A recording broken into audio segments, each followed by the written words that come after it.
February 15th, 2022. We'll call the Wright County Board of Commissioners meeting to order. Please rise for the Pledge of Allegiance.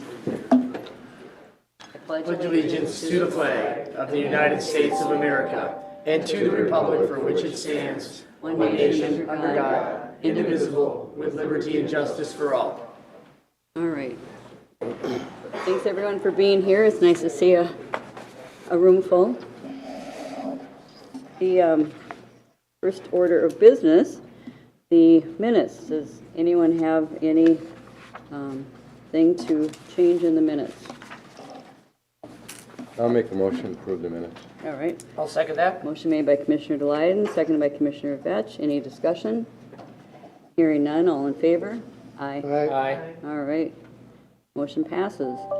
The review and approval of the agenda. Anything that needs to be added or deleted from today's agenda, Mr.? I have no additions. I'll make a motion to approve the agenda as presented. Second. All right. Motion made by Commissioner Delyden, seconded by Commissioner Wetter. Discussion? Hearing none, all in favor? Aye. Consent agenda. Anything that you'd like to remove for discussion? Madam Chair, Commissioner Ketchmark. thank you.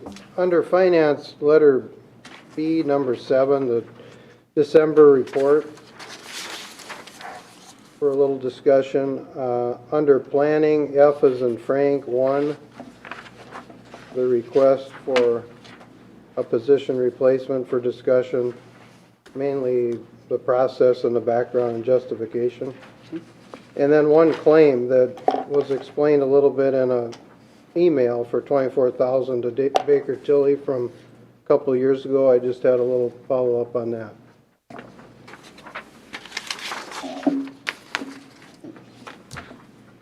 So that wasn't on the, That's one of It's the in claims. the claims. That's in the suspended. claims. Okay, in the claims, yeah. Thank you.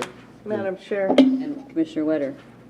sorry about this, but I'd like to pull 1A, 1C, and 1D. I'm sorry, would you? 1A, A? A, C, and D. And then 2A. All right. Commissioner Delyden? I think I'm going to pass. Sorry. I was going to hold just a review for the public regarding the CIP carryovers and stuff. I guess we'll see how much time we have, but I've got, Did you want to for pull me, it? it's just some quick questions. so. no, that's all right. All right, so we'll go in chronological order, so we'll Sure. start with Commissioner Wetter. Yeah, 1A, I was just curious, in the broadband, why do they call it, or the last mile projects? Can somebody explain that? So the last mile is, so when you're running major lines, the last mile would be from like the trunk major fiber line to the house. So it's the connectivity Oh, pieces, like, so okay. you'd have like a road, like County Road 39, you'd have a big trunk line of fiber there, and then you'd have the little housing developments that are off that. Those would be the final mile, those little housing developments. Okay, so it's not between, like, say, just a house on a main road, that, it's not that, it's, okay. Yep, it's just the ones that run through neighborhoods. I just Yep. thought that was interesting, calling it the last mile The short project. connections, I Yep. guess we could call it, the short runs are. Okay, and then, I'd like to do C with 2A. So, I guess the water quality monitoring and this inspection, which is, 1D. I guess, I was just questioning what they were going to be, monitoring. What are they testing? Yes. So 1D is, it's kind of for one project in specific, but we do encounter this type of problem somewhat frequently. There's a ditch system in Montrose that has some, I'd say, water quality issues, maybe some illegal tie-ins. In order to find where that problem is coming from, there's a few ways to address that. It's either putting a dye tablet down the residents' toilets and trying to identify from there, or running a sewage inspection camera up the tile line in order to find it. it's impractical to do the dye test. It would take so long, in order to space that out. So the hope is to do a sewage inspection of that line. And we've had this issue pop up maybe 2 or 3 times in the past 10 years, but we don't have any sort of funding mechanism to do that inspection. Okay, I just was curious what the testing was for, so, okay. And then I guess you're up for the next one too. Absolutely, yeah. About ditch 33, you've got a wetland restoration project going for 470,000. And then you've got the ditch 33 outlet for 2 million. And I guess, I was curious, all right, if you got a ditch and there's a wetland restoration and you've got an outlet, so it's all involved in one? Yeah, so the wetland restoration part, I originally came to the ARP committee back in June, I believe, and approved 12 of the 13 water quality projects. We withheld that specific project because there was some work that Commissioner Vetch and I still had to do between the city and the landowners, and we're at a good stage now where we can move forward with that project. So that's that project specific. The item 2A is actually one that I have on one of my timed items to schedule a ditch committee of the whole to further discuss it. And it might have been some confusion on my end of, what the program requests and what the grant application request is. Right now, it's the, I'm hoping to have that ditch committee of the whole to further discuss that project in 2A, and that's what I was hoping to. Okay, is the outlet going into the Mississippi? Yes. If for the people that don't know, this is in Monticello and Monticello Township, right? Okay. Yeah, and in the city Yes. portions. Yep. And they talked about piping it instead of having actually a ditch.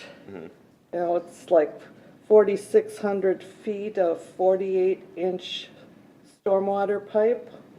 And it's kind of, we'll get into it in the ditch committee of the whole, our Madam Chair. Yes. It's part of a jurisdictional change that we're intending to do in changing it from a ditch system to a city stormwater system.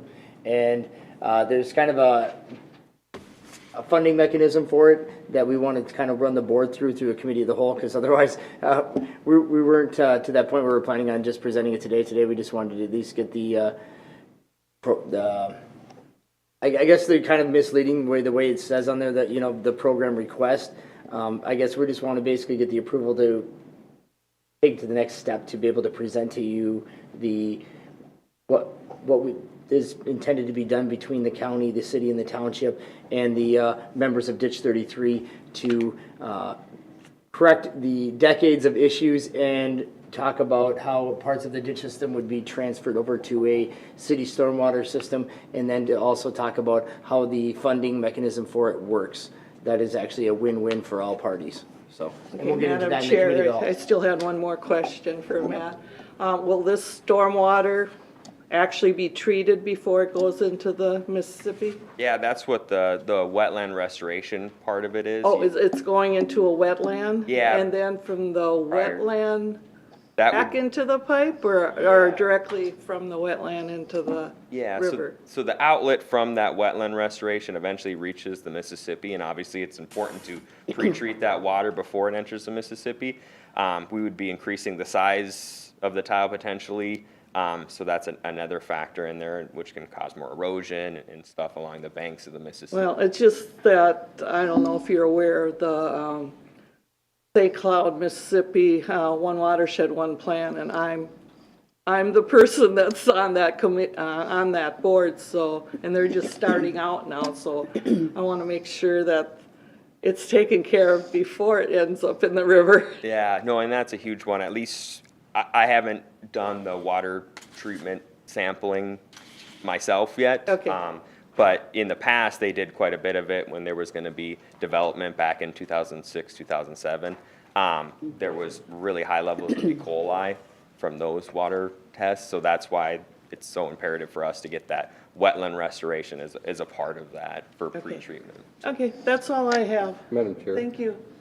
Commissioner Glyden? it's going to approve compared to what's going in right now. Well, I'm So sure. anything that they're gonna do is gonna be a lot I'm just better. making sure that, Oh yeah, this is a unique animal. It's you know, a lot of our drainage systems are mostly, you know, rural, you know, and this one's kind of it's basically acting as a city stormwater system, but it wasn't intended for that use. Okay. So there's a lot of stuff. good, All thank right. you. Would there be a motion to approve those? Otherwise, I will make a motion to approve those. All right. I'll second it. Motion made by Commissioner Wetter, seconded by Commissioner Vetch. Discussion. Hearing none, all in favor? Aye. All right, those items are approved. Commissioner Ketchmark. Yes, thank you. So under finance, letter B, number 7, I was looking at the report finance did on December. And under the monthly budget report, we got the explanation on Sheriff's Office services that were sent to Hennepin County and in or around Aiken County. And it says we were reimbursed 50% in Hennepin and 100% in Aiken. I'm wondering what kind of agreement or contract we have when we farm out our services per se. If it's a gentleman's agreement or some more firm, because I remember there was talk that we were hoping to get 75% from Hennepin reimbursement and we got 50, but I'm wondering what does that look like, that agreement initially before we send our troops to those places? Sheriff?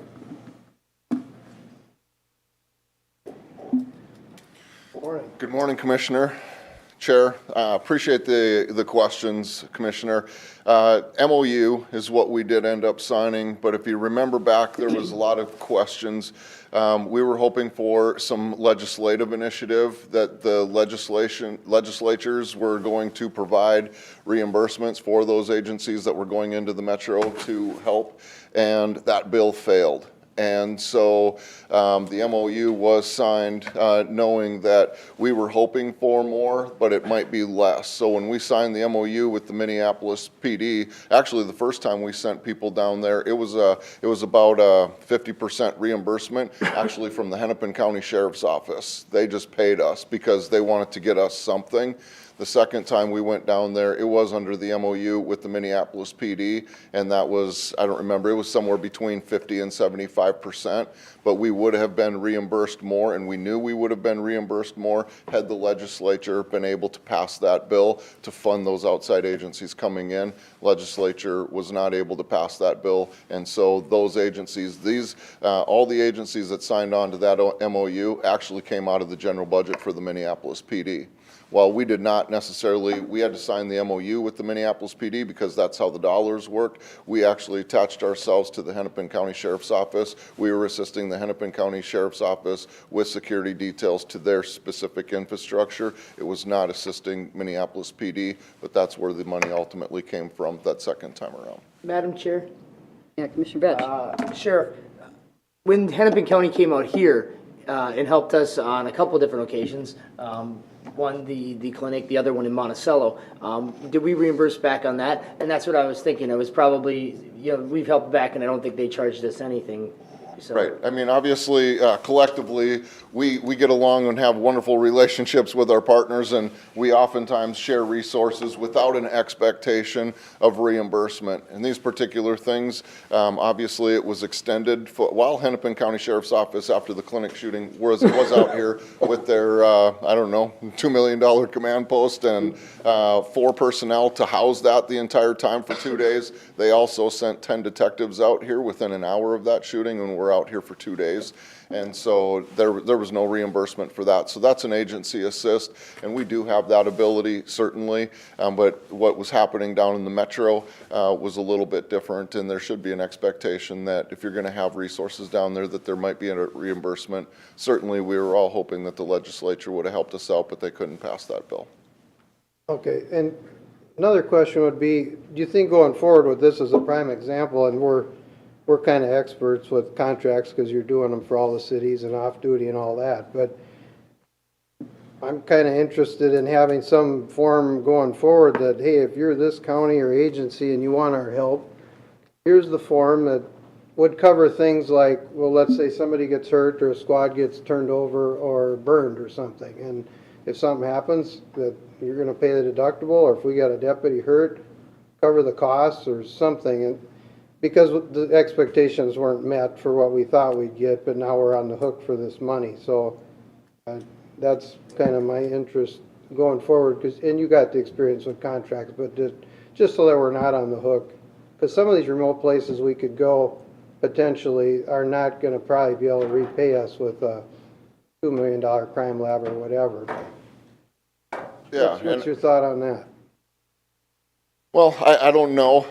I think our expectation was met. We did have the expectation, or we hoped that the legislature was going to come through, but we also, I had the full anticipation, whether the legislature comes along or not, or whether we're reimbursed actually or not, I was still going to send people, because it was a specific request from a specific, a sheriff at the time. And so I guess, as far as the form, I'll tell you just from my experience of the clinic shooting, the last thing on my mind is, outside of making a phone call and saying, hey, I need some detectives, I need some resources, I'm not going to pull up the F drive or SharePoint and say, but before we're going to sign off on this form, there's things that move so fluid. Certainly Minneapolis is burning down. Those MOUs, obviously there was some forethought into that. We had MOUs. I know that the task force had been working for a long time prior to this, and we had, Captain Hoffman was overseeing our communication with the Minneapolis PD and their leadership to get that stuff signed up. But I would say something like that, we could certainly take a look at that. But as far as something more fluid, like Sherburne County coming down with the standoff in Monticello a couple of weeks before the clinic shooting, and the clinic shooting itself, I don't think I'm going to be scouring the internet or our paperwork to try to come up with a form to make sure. Obviously, as law enforcement officers, we're on duty. We have jurisdiction anywhere in the state, so we're sending our people. We're going to assume some of that risk and some of that liability, and unfortunately, that's kind of the nature of the job, as you well know. And so we probably do assume some of that risk and liability, but we also get that in return. I would say we've probably been on the receiving end throughout the lifetime of the Wright County Sheriff's Office than we've probably been on the giving end. So. And I know that we had talked about if you came to the board first and said, hey, what do you think? And you weren't interested in the permission part, and so that's another deal. But at least if we'd see the MOU or something to say, what is the agreement here, so we knew as a board. But yep. And while it's in my purview to direct our work, right, I certainly came to the county board. Before we ever had people down there, I was very upfront and forward with the county board saying that this is what we're being asked to, and we're going to be participating. And I remember there was times at 9 or 10 o'clock at night, I was sending the commissioners emails saying we're sending another crew down, and I'll let you know when all is well. I remember it wasn't that long ago, I was going through some other documentation, and I found an email that I sent to the commissioners, and don't quote me, but it was sometime late in the evening when our last crew came back from the Line 3 project saying, hey everyone, our crew is back from, I think that one was Pennington County, where we were up north quite a ways, and just giving the all clear that all of our people were back safe and sound, and so we were back. So I don't think in my entire tenure that I've ever tried to be nefarious or act outside of concert with the county board, that I've been very open and forthcoming with the board, and certainly it's always, my philosophy is transparency with the board. I consider you all partners in what we do, so I've never tried to hold anything back or be nefarious with the information. Well, thanks for the follow-up, and we were hoping, and we did get the numbers because we did ask about it, and it was nice to see it wrapped up. Yep. Everybody's safe and sound, that's good. And hopefully, sorry, but good Lord willing, we get a little break here in the law enforcement community. It wasn't bad enough, the civil unrest that was going on in the metro, but then the Line 3 pipeline, it kind of all converged, and I think especially the agency assist that we ended up all the way up in Pennington County. Keep in mind the sheriff's office just to the west of Pennington County's got 6 deputies, and when you have 400 or 500 protesters show up and they're trying to breach fences and breach infrastructure, they can't do it with outside support. And so it's a blessing for us to be able to help them out at the same time. But yeah, it's, hopefully we're due for a little break, but it seems like our society anymore is one flashpoint to another, and obviously law enforcement has a job to do, and people are critical, and so it's tough, it's been tough. Commissioner Lyden, you had a comment?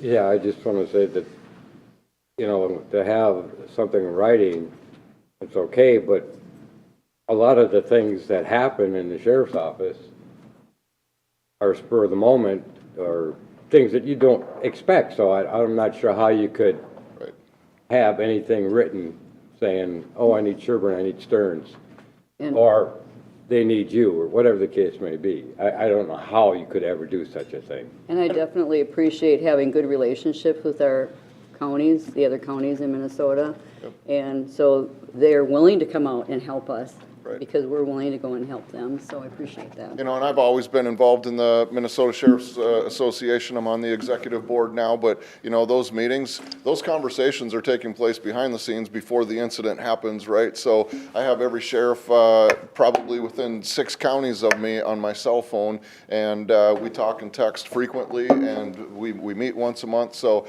all of those things are discussed. It's actually, it's a relief to me to know that those resources are a phone call away. Like I said, that morning of the Alina incident, to truly make one single phone call and have a command post out here and 10 detectives. Actually, their 10 detectives were at our LEC before we were even ready for them. That's how quick it happened, and that's pretty impressive. And so it doesn't go unnoticed. So when I get a request later in the summer to come down and say, hey, we need some help with my infrastructure, I think they're coming for my jail, yeah, I want to sign on to that, and not to be a part of it, but to offer the resources that we have.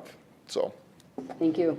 awesome. Thank you Well, all. we've got a public hearing in about 8 minutes, so if you want to go to your next item, and Okay. we better move along here. All right, under planning F1, so it's a request for a position replacement in the planner position. So looking at the form, just review, last year we looked at these, and you'd get requests to fill a spot, and background justification was blank. At that time, Mr. Chair said, hey, if these are gonna come through blank, we're not gonna accept them. I talked to Barry yesterday, and I thought we had this kind of cleared up. Put some background justification down, because it is a public document, public agenda. Here what we got is authorization to fill planner position that will be vacant. The wording is a little off from what we typically see.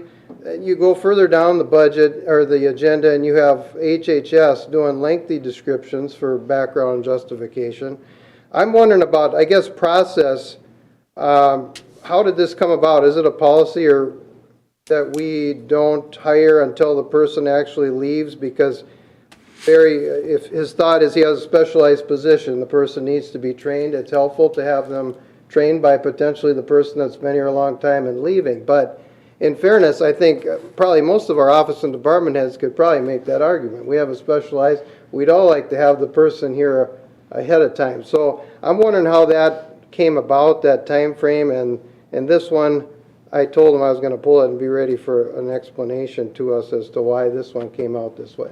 Madam Chair, and we had this discussion, I think, maybe a month ago, is, I mean, the reason we're speeding up the posting side of it is because of the challenged labor market. And knowing, and I don't, really, skilled is even irrelevant at this point, because it's just as challenging to get an office tech as it is to get a skilled position at this point. The labor market is that lean. So we've gone to the point now from administration to posting as quickly as we possibly can, because we can always post it, and if the board decides not to fill it, they can still take down the posting. No harm, no foul. The only difference is that you took in maybe a few applicants, but the vast majority of time, almost 95% of the time, budgeted positions are generally approved by the board, so we want to keep that process going forward as quickly and swiftly as we can, because we only budget for and have staff that we need to here to facilitate the work that we have. So when we are short-staffed, we are actually bottlenecking work and challenging other employees and potentially forcing other employees to leave and creating and exacerbating the labor situation that we currently have. So, I mean, that's where the reason these are at that. Now, I can't disagree with you on the fact that this particular request was blatantly not followed. I mean, we probably should have, from an administration, just said, thanks, but no thanks. You have to go back and do it correctly because you didn't fill out really anything. Because you made it very clear, and I think the board made it very clear that we wanted information on it, so. And thank you. And I talked to, is Barry here? Yeah. Oh, okay. So just, I guess the fairness part, we have one office head and department head that's asking for 5 or 6 people, and they took the time to do the lengthy description and background. And we have this one without anything. So this is your chance to kind of explain, but then I'm also going to be back to why are we doing it that way, and should we be changing it in the interest of what this market is? But Madam Chair, Yeah, Commissioner Lyden. before Barry gives on why he messed up, I'm going to give him the benefit of the doubt since he just took over this and it's kind of new to him. So I'm not sure everything was explained to him what the requirements were. So I'll forgive him on this one. Just because he is new to the position and I'm not sure he was aware of what needed to be accomplished. Go ahead, Barry. Well, I've had a number of these, so, and the other ones I did had a little bit more of that justification that the board had asked for. This one, it just didn't, and that's all on me. The reason we're, in this particular case, we're trying to expedite is we got the notice last Monday, and we interviewed the same position last Monday for the backfill of my position. So those are, my position and the position we're trying to fill are the same. We have 2 of those in our office. And with, interviewing 4 candidates for the position, we already have a pool of applicants that we could potentially choose from. So we're trying to expedite it because rather than, if we wait, then we have to repost and we're going to get the same people, or the negative connotation of reposting in a month could be, well, what's going on there? Well, this just happens to be a situation where somebody's looking for a different career. So there's nothing going on in the office that's precipitating this. It's just the fact that we need to hire 2 of the same position.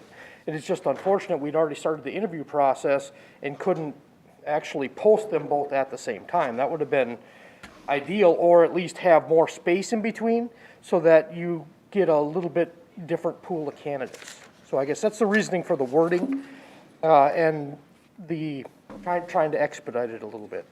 And thanks for that. I guess you could have saved yourself a trip up here by just putting a little bit in. To that. Understood. And I guess I'm wondering for the future or the past, how did it come about?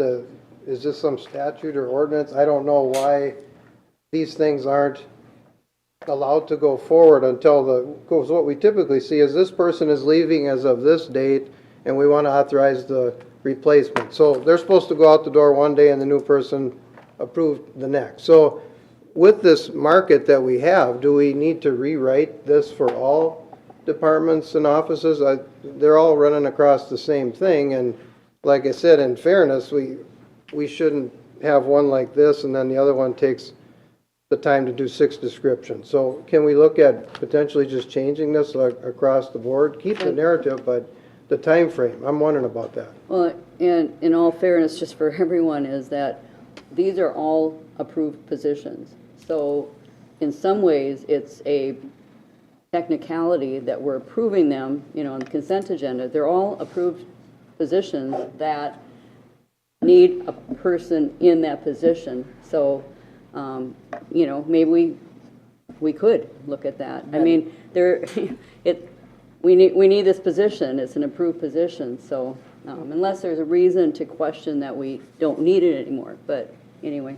So, Madam Chair, what I would suggest is that the March workshop, we discuss what is the current process for budgeted position replacements, and then from a board talk about how we may want to potentially tweak it going forward if there is ways that we want to streamline it, just in light of the labor market. Yeah, I don't want to browbeat you or offer you up as a sacrifice, but it's just the glaringly obvious thing that we've talked about this for several months, and we should clear it up for everybody. So, thank you. All right, so is there a motion to approve those items, Commissioner Ketchum? Yep, I'll make a motion to approve those items. I'll second it. All right, second by Commissioner Lyden. I had one more claim, if we're gonna do that after the hearing, or? Yeah, You probably we better. Yep, we better. Stick to there, 9:30. All right, so those two items you're approving? 2 out All of right. 3. Any discussion? Hearing none, all in favor? Aye? Aye. All right, thank you.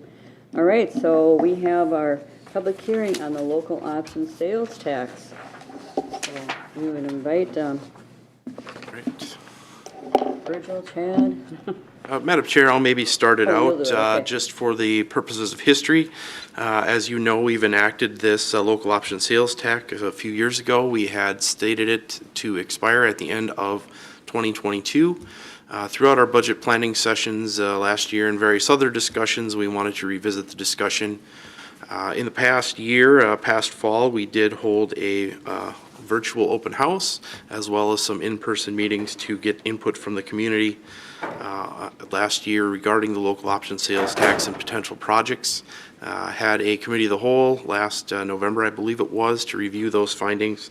The outcome of said committee of the whole was to hold a public hearing here in February to revisit extending the local option sales tax. So hence the meeting today. The meeting has been posted to our official newspaper for 2 weeks as required by statute. I did not receive any comments for or against from the public during that period.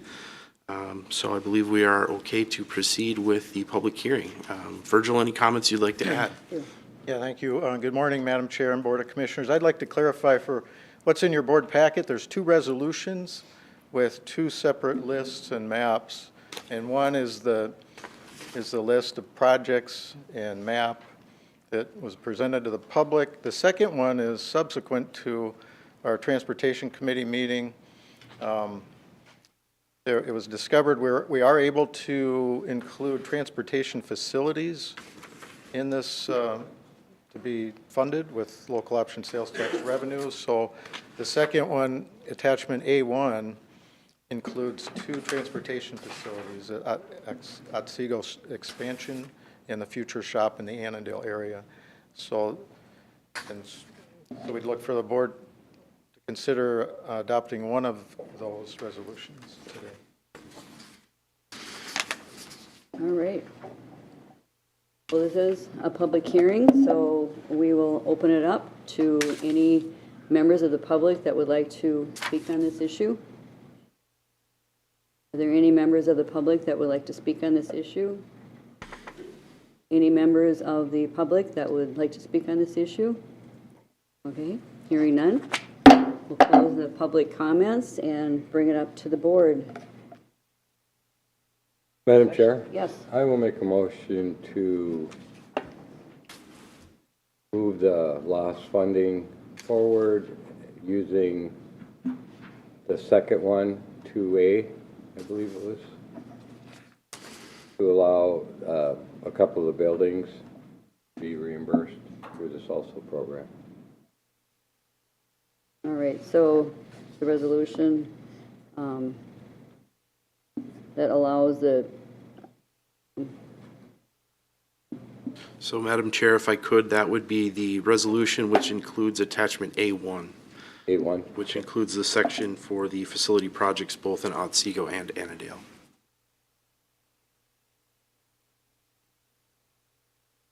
all right. All right, is there any comments on that? We need a second. Oh, I'm sorry. We have a motion by Commissioner Lyden. Is there a second? I'll second it, Madam Chair, so we can get discussion here, because I have a few things I want to talk about. All right, yes. So, Madam Chair, one thing that, that I'm kind of, I think the local option sales tax serves a good purpose. However, I want to have a opportunity to discuss the items on the list and how the funding is allocated. So I know at this point that in order for us to go forward, that we have to adopt it as is, but I would state that I'm kind of contingent that I want to have a committee of the whole to discuss the list and make modifications to it, because in its current form, I guess there wasn't a lot of, most of the discussion we've had up until this point was not about the list. It was about, does the local option sales tax make sense? We wrapped it into this package because it needed to be that way, because you had to demonstrate that you had needs to be able to enact the local option sales tax. So I'm kind of at the point where, so if we enact this, then I guess I would want before that to schedule a committee of the whole here today that says that we will discuss the items on there, and if we need to have another public hearing, if we modify the items on the list, so be it. And Chair? Commissioner Ketchmark? Thank you. And Commissioner Vetch makes good points. I've been doing research trying to find out more about this for over a year, because in my district, there wasn't a lot of conversation. I didn't know about it before I sitting in this chair, but over and over, what we heard presentation-wise from county staff was that this money was to be used for roads and bridges. And January, I got a copy of the statute, which I found also allows for transportation-related facilities. And when we talk about cities and townships that have stepped up and said they should potentially have a part of this, we can agree that $1 million will maybe get you only a mile worth of road work, but it'll go a long ways towards the facility.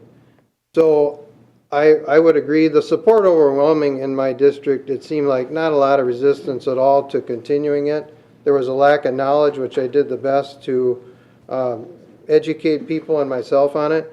So I would agree with extending it, but taking another look at how it's going to be allocated, and if we can include others, now that we've got the rest of the statute here to work with. Madam Chair, Commissioner Wetter? I have to say that I hate taxes. I hate sales taxes.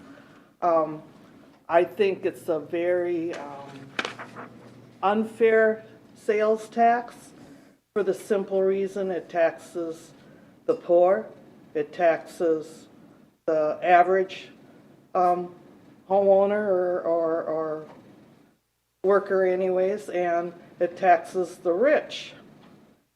And what they feel is essential items that are taxed, like your phone, your electric, your propane, all those things, to me don't seem fair because they're essential items. But on the other side of it, talking to many of the businesses and stuff, like people like that, they like it for the simple reason they kind of know what their tax is going to be monthly or whatever whenever they have to pay it. Now, if you get a crazy set of county commissioners that have to make up that difference, you don't know what it's going to be on your property tax from year to year to year to year. So this is a little bit more stable for them.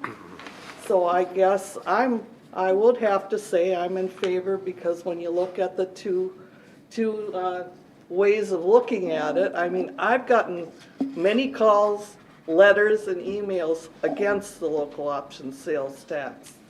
And my district, as you know, is the northeastern part of the county. And many of the people are against it. So, and a lot of them support it. So, like I said, I'm looking at both ways, whether you want it maybe a very huge hike in your property tax, because that's how we would make up that difference. I don't think that would be the way to go either, so that's it. Madam Chair? So, Commissioner Delyden? you know, one of the advantages of the lost sales tax is that 75% comes from the county, but 25% comes from outside the county, At least. Maybe. at least. So, you know, that's a great advantage, and when we have 94 going through, and the traffic that's on there, and they're pulling off and eating, and going to the gas stations, or whatever the case may be, that's a great benefit to the residents of the county, is that 25% or more is coming from outside the county for those people that are using our roads and wearing them down, so. Yeah, and thank you, and I think this came up when we initially passed it, is that, so we're not taxed on food, we're not taxed on clothing, so people that, Or you know. cars. Yeah, so people that maybe don't go and, you know, spend a lot of money, they're not the ones that are paying, and they're maybe not also the ones who are out, you know, beating up the roads as much as others are. And so that's why it's nice, instead of raising people's property taxes to meet the needs that we have for our transportation, this is a way to gather it from people that, you know, can afford to go out to restaurants and, you know, buy more expensive toys or whatever. And so that I think is less of a burden for a lot of people, but that's my take on it. So, okay, so we have a motion, we have a second. Is there more discussion? So if we want to halt approving the projects, just simply approving going forward with the local option sales tax, is there a different You can't, resolution? We can't. Madam Chair, because you have to can't- demonstrate, we have you to have to have have that the list. project, okay. And, Madam Chair, Yes. so I'm okay with going forward with it as is, but I'm just kind of wanting to get the verbal agreement that the board will be sometime in the next 6 months, be willing to sit down as a transportation committee a whole to discuss going forward if with more of a pointed discussion on the list itself. Because like I said, up until this point, the discussion has been mostly about, do we need to continue on with the local option sales tax, and not so much focused on the projects themselves. And I want to actually kind of have a deeper discussion on the projects themselves and the staging of them, and which ones maybe make sense or don't make sense, and different allocations possibly, so. Madam Chair? Yeah, I agree, we can always look at it in the future, but, you know, one of the things that we did change is that we're looking at using metrics too, and not, Right. so as Yep. long as there's a need and there's a specific reason, yeah, I have no problem with changing what needs to get accomplished, as long as we have metrics for it. And the other thing is too, that these projects aren't necessarily listed like, okay, this is number one, this is number two. We've got these projects, and as they rise to, you know, level of what's the most critical, or how can you use other funding that might come from the federal government to go forward with a particular project. So Virgil, you're well versed on these things, so if you'd like to add a comment. Yeah, I would like to just listen to the discussion, point out that all the projects on the list won't necessarily use local option sales tax revenue. That means they're eligible to use that revenue. And all our projects will come before the board in our 5-year plan. So the specific projects will be identified, and be able to look at what will be using local option sales tax. Our current 5-year plan, the last 2 years, there's 2 projects that are supposed to have local option sales tax, but won't unless it's extended. So there is that opportunity also within reviewing and updating our 5-year plan to look at the specific projects in the future. Madam Chair. Commissioner Wetter? Thank you, Virgil, for saying what you just did, because that was going to be my question. Can some of these be dropped off this list? And you just explained that there's other options to pay for those. Correct. We do have other funding sources. Yeah. This is one funding source of many that we have. And so the projects on the list are eligible to use local option sales tax. It doesn't mean that we'll be able to use local option sales tax for all of them. Thank you. Thank you. Any more questions or Sure. comments? I'm wondering if when we vote to extend, do we have to set the time frame now as far as how many years going into the future? Does that have to be part of the resolution now? I thought It that, ends at the end of this year.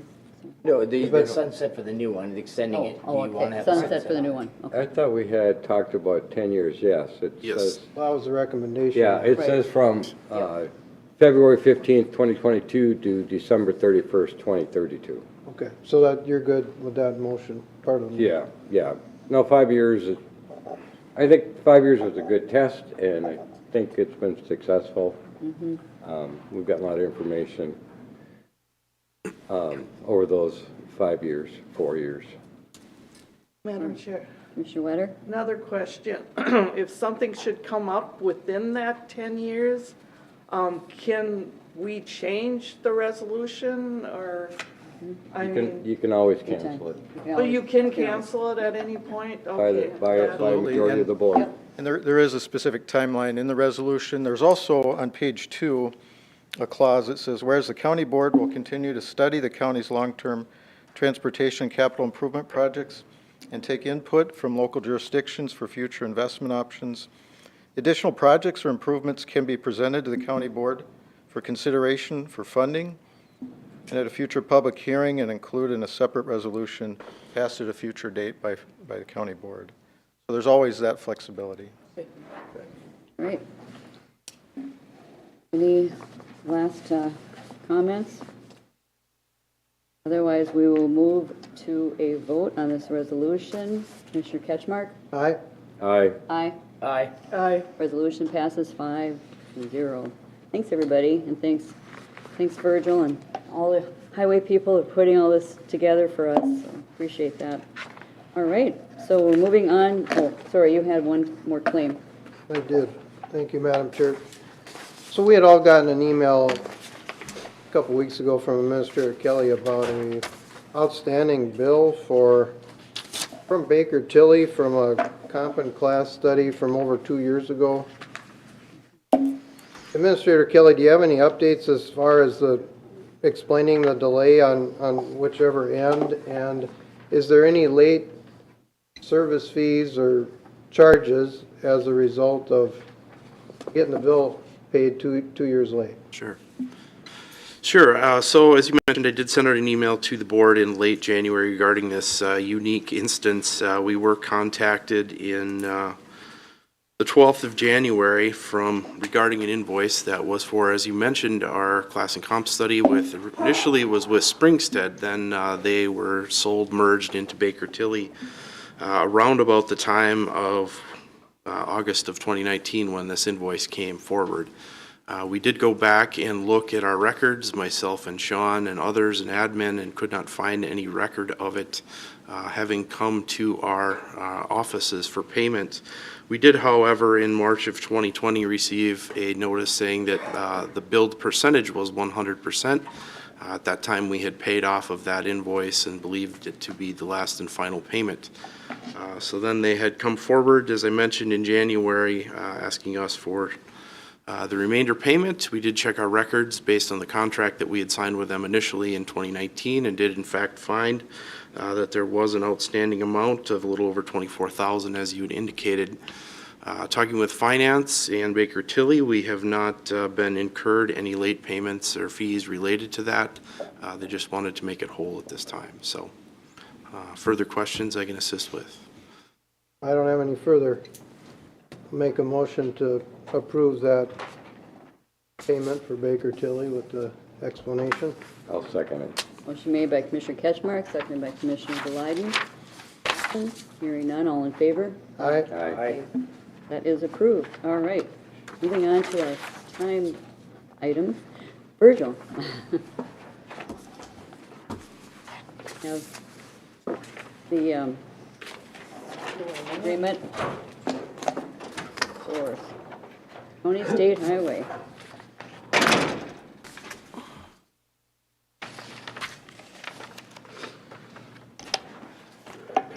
This item is a request to approve Agreement 22-51 for County Highway 37 reconstruction. It's an agreement with the cities of Albertville and Otsego, planned for this construction season. And this is a local option sales tax funded project. The estimated amount for the county is about 6.1 million. In Albertville, 245,000. In Otsego, about 58,000. The cities have already approved the agreement. Any questions for Virgil? Madam Chair? Commissioner Glyden? A couple of things. You know, I was reading it, and there's, some trails and that sort of stuff. Is that just strictly in the city of Albertville? Yes. Or, okay. And then we are widening this road, if I remember correctly. Now, we talked about putting in fiber or the pipe in the ground. And there was 4 or 5 current people that run underground now. Are we still looking at doing that? Have we contacted any of those groups to let them know what we're going to do so that there's not duplication of efforts and we can save them some money or whatever the case may be? We have language in our contract, the construction project manual, that whoever the prime contractor is needs to work with whoever the county's contractor is that'll be doing this, the dig once policy, and that'll be done similar to the other utilities relocating their lines, that we don't have direct contractual relationship with those companies. So they do it on their own, and our contractor has to work with their schedules and accommodate when the road's dug up. But it's my understanding the administration has got a design working on for that to be done during our contract work. Okay. Yeah, I'm just hoping that, I hate to see duplication of efforts. And I'm not sure if there's going to be a reason to put one in there if we have 5 IPs that are going through there right now. Yeah, I think ideally, you know, once the design is done for this broadband conduit for future, it would be bid, and a company like M&P that might be doing a joint trench on our project with several other utilities, they might bid on that for the county's work, and it could be done at a good price. Now, has the engineering been done on this road itself yet? Yes, it's out for It is, bid okay. right now. Because at last I had heard that you were still trying to get how much property was going to be needed to be taken and that sort of stuff. That's moved forward, and we're set to go and open bids, I think later in March, and then from there, we'll bring it to the board for awarding the bids and get started in the spring. Madam Chair, Commissioner Fetch? this project, I'm guessing is going to have some substantial amount of fill, just based on the elevations on the road. Is that true, or? Well, I guess not necessarily. I could have Chad come and explain a little more about the details of the work. Because I'm Some trying of to it's figure we're out that just doing some widening. 37 intersection, like, Where the roundabout is. Yeah. Yeah, that part, well, So aren't we going to charge that back to Otsego? I mean, that part, or the worst hill there is. As much as we right can, on the yeah, Otsego. for sure. Okay, good. Just wanted to make sure. No, actually, we, there isn't, other than at the intersection at 18 and 37, it's actually very flat with minimal fill. But the intersection, you're right, that's why we shifted the road as far south and west as we could, because you just chase yourself all the way, and then you're relocating that gravel road. So, yeah, that's the trickiest location, and that's why there's an agreement to relocate an Excel transmission pole. That's coming next week, and that's part of this project. So Excel has their own transmission line easement. So next week you'll see an agreement where we have to pay to relocate that pole, and that's cheaper than having to shift the whole intersection away from those poles and then have to buy more right-of-way, more fill, more construct. So it's a cost savings to us to do that in this case. okay, because conceptually then 18 is probably going to jog a little bit over then to make it, Not much. Not much, Yeah, but- not much, yeah. okay. So. Because I was just curious to know. We could send you a little snip of the existing and what it's gonna look like if you want, we can email it out to you. I'd like to see, Yeah, I'd like you to bet. see the Yep, design. we do for it, that. Yeah, it'd be good. Yep. Okay, any other questions? I just was, because I'm looking if we, I just didn't want us to pay for fill, and the city of Monticello is giving fill away for free, so, yeah. All right, if Maybe, not, maybe we should get it no matter what. I was gonna say, why we not? can store it somewhere. So, I would look for a motion to approve this agreement. I'll number make a motion. 2251. Is this a resolution? No, I'll make a motion to approve the agreement? agreement with Albertville and Otsego. All right. I'll second it. Motion made by Commissioner Lyden, seconded by Commissioner Fetch. More discussion? Hearing none, all in favor? Aye. All right. Thank you, Virgil. Okay, thank you. All right, Mr. Mark Matthijs.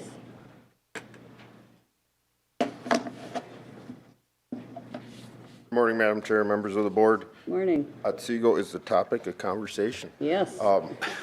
They get what It's they all, want, it's I all guess. northeast today.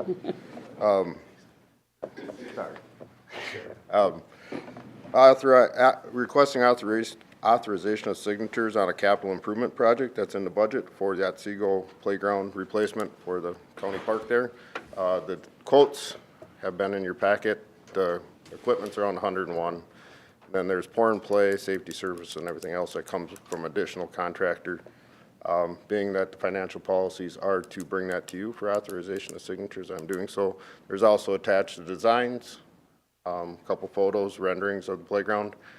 This has been reviewed at our park commission level. Modifications made, sent back, and the park commission is recommending approval of this project. By signing these, we'll get on the list and hopefully have that done before Memorial Day weekend.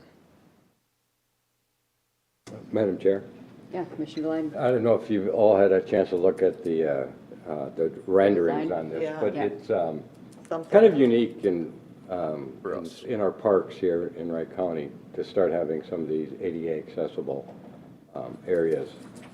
Easier access, I should Easier say. access. All our playgrounds now, Commissioner, do Yeah. meet ADA requirements with the wood fiber. However, this will have some pour and play surface. That's what the green highlights on the ground are. This is not a City of St. Michael playground. We can't be St. Michael. But we're getting there. Looks nice. So there's no water things in it, okay. We got a river. Ours are cheaper. I don't think so. Anyway, it's gonna be nice. That park over in Otsego is heavily used. And the equipment that's currently over there is a wee bit outdated. And this will actually, it kind of expand the area a little bit more for the residents. Madam Yeah, Chair. Commissioner Fetch and then Commissioner Wetter. I'm glad to see that we're putting those ADA matting in there and some of that stuff. I think that's the trend that I think most, especially for municipal playgrounds, have largely gone that direction. And I'm glad, I mean, I guess even, could have even probably gone a little bit more on it, but I think that's, Oh, it's expensive. is it? Well, then, yeah. Stuff is expensive. So that's why, That's why it put us- St. Michael has the world-class playground of anywhere. They're like the new Elm Creek of the 21st century. Commissioner Wetter, you got a comment? I guess I just have a question. I always wanted to ask you whether you have somebody that goes and actually like looks at this equipment for the kids, weekly, daily, whatever, make sure that it's still safe and nobody gets hurt. Madam Chair, Commissioner Wetter, we have certified playground inspectors on staff that do playground reviews every other week Okay, for safety, for wear and tear, yeah, that's for mainly. anything that could be an entrapment or entanglement or a safety issue for kids. Looks at fall zones, all that type of stuff. So we have one certified, actually take the test and do all that, and then we have two that go through the playground safety inspectors, but they're not actually certified, but they know the ins and outs. Okay, thank you. Yeah, thank you for that. Madam Chair. Commissioner Lyden? You know, I know you and I both, I'm sure, when we were kids, playgrounds were a wee bit different. And, you know, those of us on the Just a little park board, we were trying to convince Mark to put in those old merry-go-round things, you know. What, Very puke and safe, ride, is yeah. that what you called them? Any pukers? Yeah, But I guess they're not allowed anymore. How about the tires? yeah, tires and monkey bars, yeah. Yeah, I mean, really. Yeah, somehow we all survived, but, you know, it's good to have the safety things that we have nowadays, for sure. I'll make a motion to authorize signatures and approve capital improvement project funding for the Otsego County Park All right. Playground replacement. Motion made by Commissioner Lyden, second by Commissioner Wetter. More discussion? Hearing none, all in favor? Aye. All right. All right, Motion thank you very passes. much. Thanks, Mark. All right. Chief Deputy Treichler. Morning, Madam Chair, Commissioners. So before you today is a grant and a resolution to accept the grant for 2022-2023 snowmobile safety grant from the state of Minnesota. That grant is used for help offset the Sheriff's Office costs for both snowmobile patrols, equipment, safety courses, both for the public and for our staff. The total amount of the grant, $18,880 for the 2 years. Madam Chair, Nice to get this every year. Yep, I'll make a motion to approve the resolution accepting the 2022-23 Snowmobile Safety Enforcement Grant. All right. Motion made by Commissioner Delyden, seconded by Commissioner Fetch. Discussion? Madam Chair. Commissioner Ketchmark. Morning, Chief. Morning. Thanks for the timely report, and this is one of those grants where you have to do a performance report afterwards and report what you did, right? Grant reported to the state, yep, the DNR. So I got 3 years from you of what happened with the money, how it was spent in Wright County. So as follows, about 295 hours over 3 years of overtime. And it was interesting, about 3 of the guys grubbed up about 50% of it, 2 of them being supervisors. And we're running at about 9 citations over 3 years. So about every 32 hours, somebody writes a citation. Well, tongue in cheek, I could say that's a feverish pace. at overtime of $60 an hour or whatever. What's interesting is that the folks that do the youth snowmobile class are paid straight time, and the folks that are out dragging the snowmobiles around and riding them are paid overtime. That's something somebody decided that there's a little offset there, because from classroom experience, I know that you actually have to work when you're doing an 8-hour class. But do you know how that was determined, or? I don't, and I'm not 100% for certain on that. That's what I was told over the weekend. I could verify that for you, but. Well, it's your folks getting compensated, but just so it seems a little off to me, but maybe if it's worth double checking, because I think they are working. Pardon me? Wait. Oh. So that's all I had. It's just good to see where the money's going and who is doing what with it, so thank you. All right. So this is a resolution. Is there a motion to accept these donations? Didn't I make that motion? Yeah, there was a motion in a second, yeah. Oh. Yep. Oh, okay. Discussion. You're right. Now you're making You're me, right. now you're making me Yes, think. now remember, All right. you made the motion and Commissioner Vesh seconded it. All right, is there any more discussion? Hearing none, roll call vote. Start with Commissioner Delyden. Aye. Aye. Aye. Aye. Aye. All right, resolution passes. Thank you. Thank you. Okay, Do we really have to talk about ditches next? we do. We do. We haven't seen Matt for a while, so it's good to have him here. Yeah, you can't get rid of me that easily. No. Good morning, Madam Chair, members of the board. I have 2 items on the agenda for today. The first is to approve the repair requests and the bids for repairs on Joint Ditch 15 from Station 1 to 113. This was a project that the Meeker County Drainage Inspector was hoping to get done last year. I was pretty busy with County Ditch 10, so he gracefully took over the bidding process, working with the landowners and a lot of the permitting stuff. So we just got our exemption to do the work. This work would involve some work at and near a wetland. So we got that final approval for go ahead.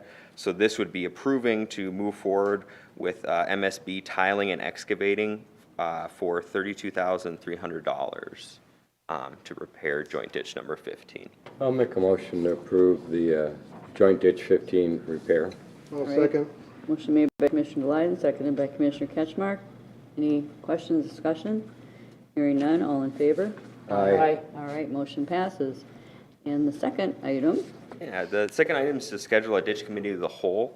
There'll be 2 items to discuss, one being the county ditch number 33 in the city of Monticello's potential realignment, which we discussed on the consent this morning. And the second item is is an update on the current redetermination of benefits that are ongoing for a majority of our systems. so did you have? Madam Chair, Yes. can we add one more into that? I'd just like an update on 10, and how that's going and where we're at with that. Oh, absolutely, yeah. Just because that was a very unique one that the county undertook, and I'd just like to know where we're at with it and how successful it's been, or issues, or whatever the case may be. Yeah, absolutely. I'll update that in the agenda for Yeah. that. Thanks.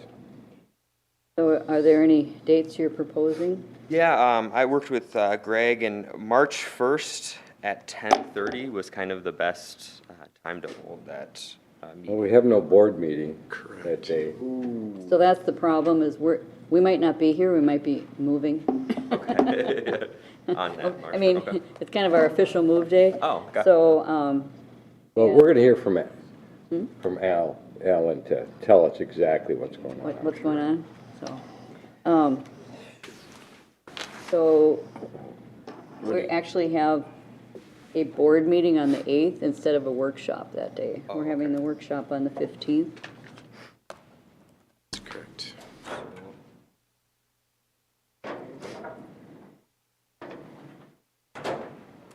So March 8th. Yeah, we wouldn't want to go out, Madam Chair, I'm hoping we don't have to go out much past March 8th, just because this project with ditch 33, we kind of want to get that coming out of the ditch committee of the whole to get the approval back to the board meeting. So move forward with the project potentially. Would the 8th work for you? It works for me. I don't know if Greg's on the call or not, but Greg, are you able to? Madam Chair, that time works for me. so 10:30 on the 8th. All right. Is that still a good time? 10:30? Yep. Madam Chair, I'll make a motion to set a ditch committee of the whole at 10:30 on March 8th. I'll second it. Okay, motion made by Commissioner Besch, seconded by Commissioner Lyden. Any discussion? Question? All right, hearing none, all in favor? Aye. All right, thanks, Matt. Okay, so we have already had our public hearing, so we'll move on to the items for consideration. And the first item is the Technology Committee. Commissioner Lyden.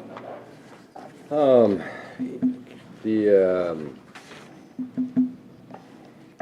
Technology Committee met on the 26th.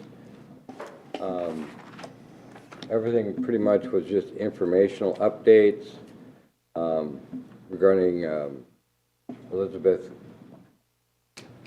Carl's the project administrator. Now all the BAs are under her now. She's also looking at changing the capital improvement process and coming up with some additional best practices. There's some project updates. One was that the new website is up and running. There's been some tweaks going on with it, but it's designed to be a lot more user-friendly and also more ADA compliant too. And the camera project with the assessor's office is in the works, and sounds like it's going to be a lot better. And eventually they'll be able to eliminate some of the dual entry that in the future with the new system. They also looked at talking about a contract with either Tyler or MCCC regarding the tax portion of that system. The IT Technical Service Manager updated regarding the new government center. It's coming along nicely.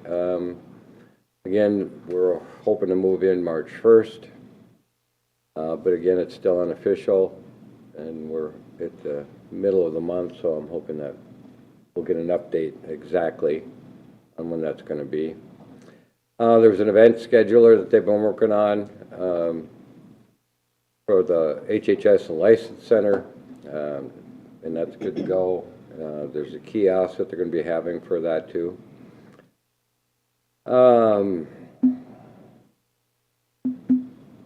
County Administrator talked about the ERP system and moving along with that with a new project manager. There's a project going on in the recorders regarding digitizing birth records and death records. And, the marital records are already completed. 42% of the total books have been fully digitized. And I don't recall, but I believe some of these books go back into the late 1800s and early 1900s that were all handwritten back then. So it'll be nice to have all those digitized. There was a recommendation, it's Carl's and Myers to collaborate, make a decision on best option between MMCCC and Tyler for the tax and which way we want to go. Rebecca Murphy talked about the project portfolio and there was discretionary list was reviewed, no questions, no pending projects for the team review. Currently, there's 32 targeted completions for 2022 and 389 defined tasks, and things are moving along. 2 targeted completions for 2023.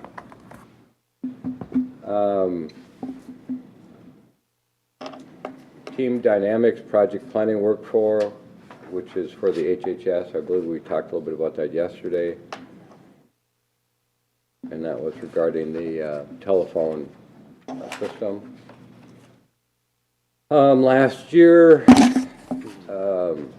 in 2021, there were 29 total projects complete, 29 total projects, 20 projects were completed, 16 new projects were added, and 8 canceled projects. The top 5 projects in 21 were accounted for 65% of all the time that was spent on the IT projects. And with that, I'll make a motion to approve the minutes and the recommendations. All right. Motion made by Commissioner Lyden to approve the minutes and the recommendations. Is there a second? Commissioner Vetch, did I miss anything? Nope, you covered it well. Would you like to make a motion? Second? Oh, second. Okay. Motion made by Commissioner Lyden, second by Commissioner Vetch. Discussion, questions? Hearing none. All in favor? Aye. Okay. Technology Committee minutes and recommendations are approved. County Board Workshop, Administrator Kelly. Thank you, Madam Chair. We had a rather long meeting on this workshop. I'll do my best to try and summarize, as there was a lot of nuance to the discussion, which I feel has been captured pretty well in the minutes. So if I neglect to hit something, feel free to jump in after the summary. So first item, after we had all 5 commissioners for the meeting, as well as a number of members of the public.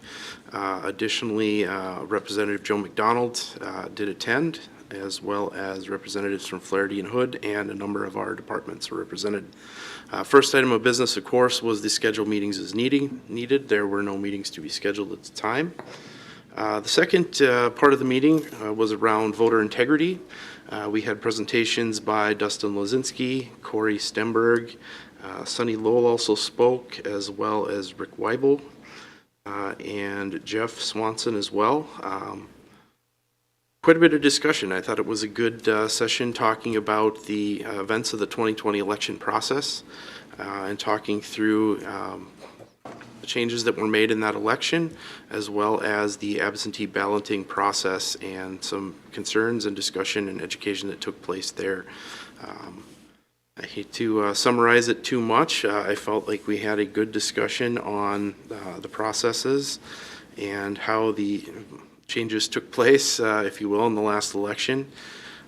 We had some discussion from Finance Director Meyer, as well as Carissa Arnson, our election supervisor, speaking to the number of 92,000 voters in Wright County and some of the systems that they used.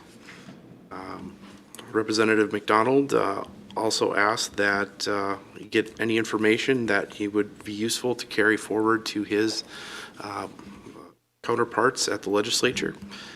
So this was an informational only item, potential further discussion in the future. The second item was the Energy Transition and Advisory Committee appointment. Rose Thielen from Clearwater Township had applied to be on this Energy Transition Advisory Committee. They, after receiving her application, had requested that the county provide a letter of support or recommendation for her nomination. We did have a pretty lengthy discussion about the various issues in the region regarding nuclear power, solar power, and the board's thoughts on the issues at hand. There was not a recommendation made. It was referred to today's board meeting. Elizabeth Carls, project administrator, provided a brief update on the dental clinic as we are looking to move forward with Griner Construction to provide the labor and material to construct in the new government center. Proposed time frame from start to finish is approximately 5 months, and value engineering discussions are taking place. Next item was regarding maintenance services and cost analysis. Facility Services Director Wilczek provided an overview of the cost for maintenance services and spoke to some of the history of how we went to contracted cleaning services.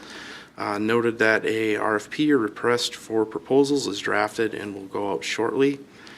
There was also discussion about contracting for some maintenance services, which we had not done in the past. So provided some information around that. The recommendation was that janitorial services will continue to be contracted. We will add the new government center to the current contract once the facility opens. The RFP for janitorial services will be posted near the conclusion of the current contract, which is in April of 2022. Maintenance services will continue to be provided in-house, and the commissioners will revisit this discussion in 12 to 14 months. Next item for discussion was the Sheriff's Office range ventilation design.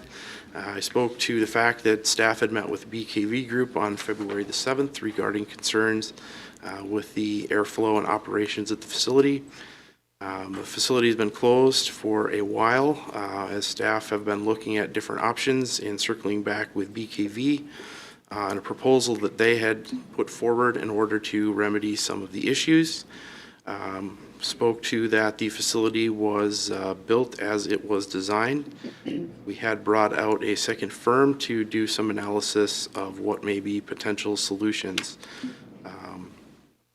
A follow-up meeting is scheduled for tomorrow. The recommendation was that this was an informational only at this time, but staff will provide ongoing updates following meetings with BKV. Item number 7 was legal services request for proposals. We had sent out an RFP for a wide-ranging amount of legal services, primarily focused around labor relations. Had some discussion on how we would like to proceed forward with the 6 proposals that we did receive.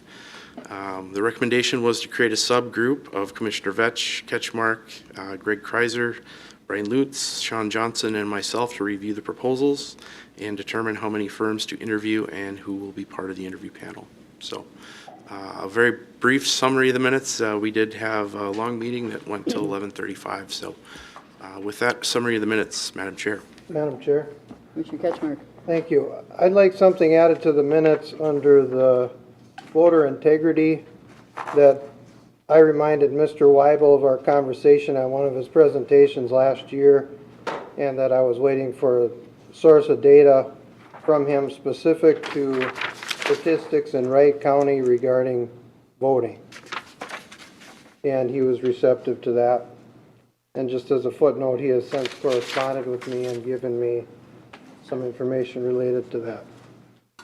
And then moving forward to the recommendation under 7 for legal services. Can I make a motion for that recommendation but amend it? We don't make motions. Oh, yeah, no. Yeah, Well, we make a motion you to can amend the recommendation however you approve the- want. Okay. Yep. So I'd make a motion, Before you move on, regarding the voter integrity and stuff like that, I'm just curious if they provided us with those 466 names yet regarding what they claimed was missing. So I was just curious if that information has come forward yet. Okay, because I know that was requested. Commissioner, They won't, because to my understanding, and Lindsay, you can fact check this, or Carissa, that number is down. 466 was the number that they had back in early January, late December. That number is diluted down now, I think, to like 26, 27.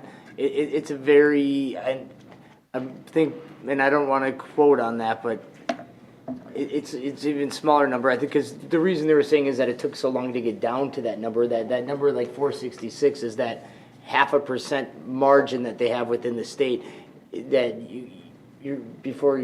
there's arguable when you should certify it if you are within that margin of error, but it was more about a chicken and an egg thing, because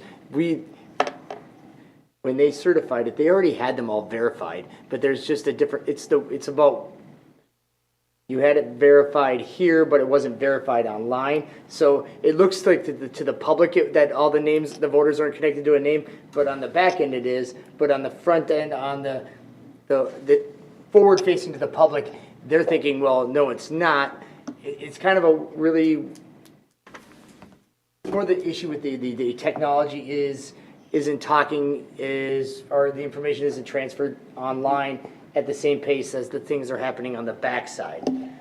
Commissioner Besh, perhaps what we should add then, when you said on page 2, paragraph 2, first line, that down to 466 ballots that it had not been verified as of late November, or January. I mean, yeah, I don't know what the specific date was, because Carissa was here, and I don't, we can just leave it alone then. Yeah, okay. And that's where that side of it. So that number really isn't even I mean, I don't want the public to think that there's 466 names of voters that weren't verified, because that's not. Well, I know, but that's what was stated, so that's why I'm just, and he Right. said that he'd send it, so I'm just kind of curious. And thank you for bringing that up, because that would be good to have that information brought forward as another item, for consideration, that this is what we have now as an update, perhaps, just an update. You can put out there, for transparency purposes, I think we should just have a short synopsis. I think it would be good, and perhaps next board meeting or one after that. And Madam Chair, one thing I just want to state on there on mine, it says that I don't want, it was under legal services, I didn't want the cost to be the deciding factor. I didn't want cost to be the only deciding factor. Okay. Just because So we wanted to take those other metrics that are listed in there into consideration. We have those couple of corrections, Liz, you got those okay? Okay, want to make sure that she's in the loop here. Okay, so we have the minutes, we have recommendations, and Commissioner Ketchmark, you had a Amendment to the recommendation. I'll make a motion to approve the minutes from the workshop and the recommendations with a motion for an amendment to the recommendation for number 7 for legal services. And I'd like to narrow the scope of this subcommittee to Commissioner Vetch and I, and for the legal support part, Attorney Kreiser from the County Attorney's Office. Reason being, to make sure that we're having a neutral, unbiased process of selection here, because there may be some long-standing relationships with one or more of these firms that are being proposed, and I don't have any of those, but I think that would be important. So that's my motion on the recommendation. And Madam Chair, I have to second this for a discussion. So I'm going to second it, and I want to have a discussion for you two. Would be a friendly amendment. I think that we should consider having Mr. Lutz and potentially Mr. Kelly. But just from a piece of it, I think those are, I'm just curious if there's any kind of friendly amendment to that piece on it or not. Madam Chair? Commissioner Lyden. I'm not sure how you guys are planning on doing this, but are you looking at doing a point system and with a weighted average or something to see who's going to be our best? Because I agree we don't want to go with the lowest price, because you go with the lowest price, There's May other take long- factors. yeah, There's there other is. factors, so. For some reason, legal gets kind of iffy at times. Yes. It's, Madam Chair, Commissioner- the intent is there going to be a scoring system? That'll be, Yep. that's basically set on like a 1 to 10 scale, with the points being assigned to the variety of the different factors that we've kind of listed out there. Yeah, So- I would think that they're keeping the group of the board originally it's stated, I think is prudent. I agree, and we had a reason why we, determined that, unless there's, so you wanted like -1 of the people? Minus 1 or 2. I guess I'll stick with the motion. I don't know that we need to double up on representation from the county attorney's office. Attorney Kreiser's already expressed interest and was here, so I would leave it at that. Madam Chair? I mean, Brian is the county attorney, Brian Lutz, who Kaiser works under. And because you're dealing with legal items, I think having those two with input, and whether it's the same or different, I think having two different ideas, I think is going to be beneficial to the county in the long run. Okay. I agree because, I agree. well, I'd amend because we have, our county attorney, Lutz, it has more expertise in the legal, in the criminal side, and Attorney Kreiser has more experience in the civil side. So I think having those two perspectives is important. Madam Chair, I'll amend that. I don't know how much our professional services, from what I've seen, goes into the criminal side of it. That typically it's civil litigations and those kinds of things, but I'm open to taking advantage of the in-house expertise with both. Now, do you want to amend it that both attorneys would have to wear bow ties at all meetings? No, Madam right. Chair, All right. and I'll just state kind of the reasoning for removing HR is because HR being one of the larger users of this and trying to make sure these attorneys that we're using need to be very objective, and I wanted to look at the very non-biased. And also trying to,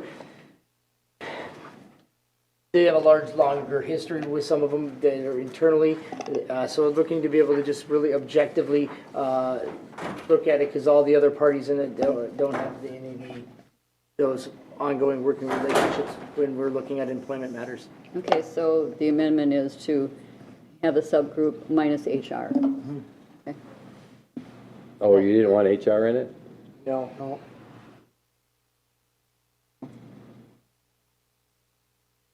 All right, the motion. so we have a motion, we have a second. You're amending, is we both, you're okay with You- amending? Yep, so You and I and two friendly attorneys. amendment, you agree? And Motion maker and Administrator seconded. Kelly is a, I didn't go for that. okay, I, that's not the, however I'm fine with that out too, and go with the 4, what is that, 4 or 5? I'll leave it with 4. Commissioner Vetch and I and the two attorneys, Lutz and Kreiser. No, I disagree. I disagree too. I think we need our administration, so they're heavily involved in these things, so I think it's important to keep our administrator in here. And he's going to look at it a different perspective perspective. than the commissioners and the attorneys.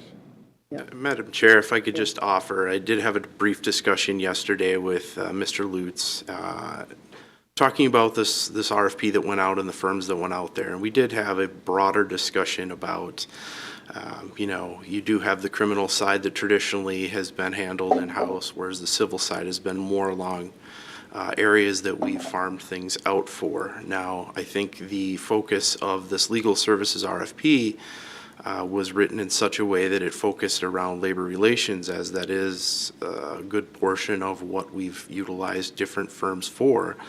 However, there are other services that we do contract outside firm to work on us on our behalf. as well as MCIT at times also will assign various outside counsel. So my point being is I think that you have to have a discussion both regarding the specifics that were put in the RFP, but also a larger discussion about the roles and who's doing what. If that is in fact the board's desire to change up what has been past practice. So I guess I would advocate for myself at minimum to be on there. I would also advocate for Lutz to remain on the committee. I would like Sean, if at all possible. I thought we had a good group as we laid it out here. You know, I think we can have an objective discussion knowing that just about everybody that submitted a proposal with myself and or Sean have worked with everybody at some point or another. A lot of those experiences have not been around the labor relations piece. We've used these firms at various times for anything from land use to bonding, advisement. So just my perspective, I felt necessary to share. Madam Chair, Mr. Ketchmark? I'll amend that, split the difference, and make a motion for Administrator Kelly to join the group also. And it was in the original motion that I was okay with amending, so then, okay, then we have the group of 5. Yes. I'm good. All right, any more discussion on that? Hearing none. All in favor of approving the minutes and the amended last recommendation? All in favor? Can we have them restate the recommendation? No, I'm just kidding. All in favor? Aye. All right.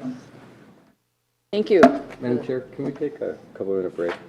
Yes, we do have probably another at least 10 minutes or 15 minutes, so why don't we take about 5 minutes so we can run down the hallway if we need to.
Rose Thielen, who was looking to be appointed to this committee. And she spoke at our workshop last week. Anyone have like to move forward to make a motion to appoint her or Madam have Chair? discussion? Yes, Commissioner Glyden. Since we're going to need to work closely with Sherburne County on this, I'd rather see Commissioner Vetch involved in this just because of being on the CMRP. CMMRP. I'm just thinking because of what's going to be, the majority of it's going to be occurring in Sherburne County. We're on this joint agreement with them and trying to do what's best for the region, and not just for Wright County. I just think that would be a better suited situation for both counties. Madam Chair, to speak to the process of it, because if we don't appoint, I can't speak for Deed, because we can't appoint somebody else that hasn't applied for it. I really don't like the way the process worked. The process, when you're looking to have a representation for a county, you would think then they would reach out to the counties, but instead they just post it on the Secretary website, and the kind of a messy situation, because then you get to the point where they apply, but then this one here, they forgot to put out there that you need that letter of support, so it's coming in on the backside. I don't like that either. Yeah, so. And plus, I mean, a lot of was discussed was about the environmental impact and that kind of thing. However, a lot of this has to do with the worker, how it impacts workers and the economic portion. So that seems to be a little disconnect also about what it seems like, was understood about what the committee was, so. Madam Chair, and to that point, it actually takes in zero environmental pieces. It's entirely, the scope is about economic development and about employment mitigation and the labor market impact of closures. So, Madam Chair? we'd have to reject Rose's if we wanted to get somebody else in then, or? Madam Chair, I'll speak to that point. I will likely, based on my knowledge, is if she doesn't produce the recommendation from here, the application will then go out again for a solicitation for a county member. So then at that point, it goes out across the state for people to apply then based on that submit a letter from their local jurisdiction to be on there, and then Deed makes a decision based on those that meet the criteria. Oh, so Wright County could lose out completely then? There is a potential chance that you could lose out completely. They do look at areas, communities that do have power plants, so that does dilute out a large number of the counties.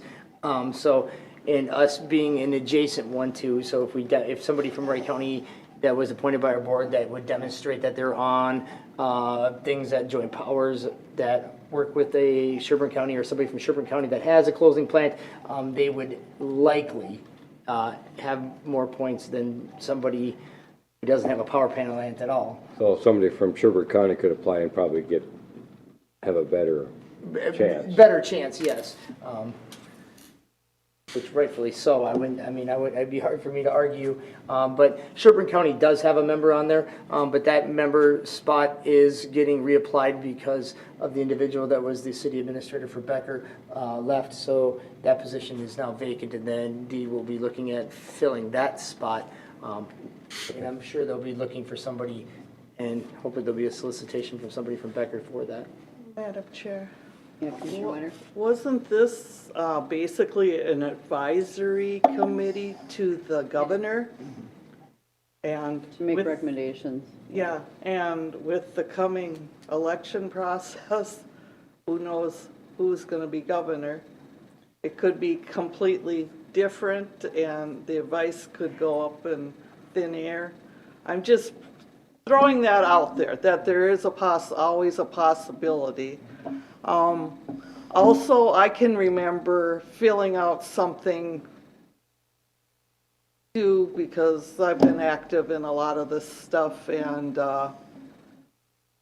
I remember filling out some sort of form for the advisory. So I think the public has already had a chance to respond too, so not if they didn't get what they wanted or something, and that's why this is going out. I couldn't tell you, but just my 2 cents worth. All right, so it sounds like the process is if we do not appoint Ms. Thielen, that it would go out for, they'd be looking for economic development, basically. It's not definitive. It will go back to deed, and it'll be at the discretion of deed to determine whether they want to just leave the spot unfilled, whether they want to go out to reapply. It gets it's at the discretion of deed of where it would go. Madam Chair? Mr. Ketchmark? And there were some deadlines that came and went with this. There was one that Yeah, there was we a missed, couple. or was missed because we got late notice and it didn't match up with our meeting. And then it got extended for the last meeting. And now if we forgo the candidate in lieu of Commissioner Vetch, then we would have to apply for another extension potentially of a deadline, or it doesn't seem like the deadlines are real hard, I guess. Yeah, this would be specifically for her appointment.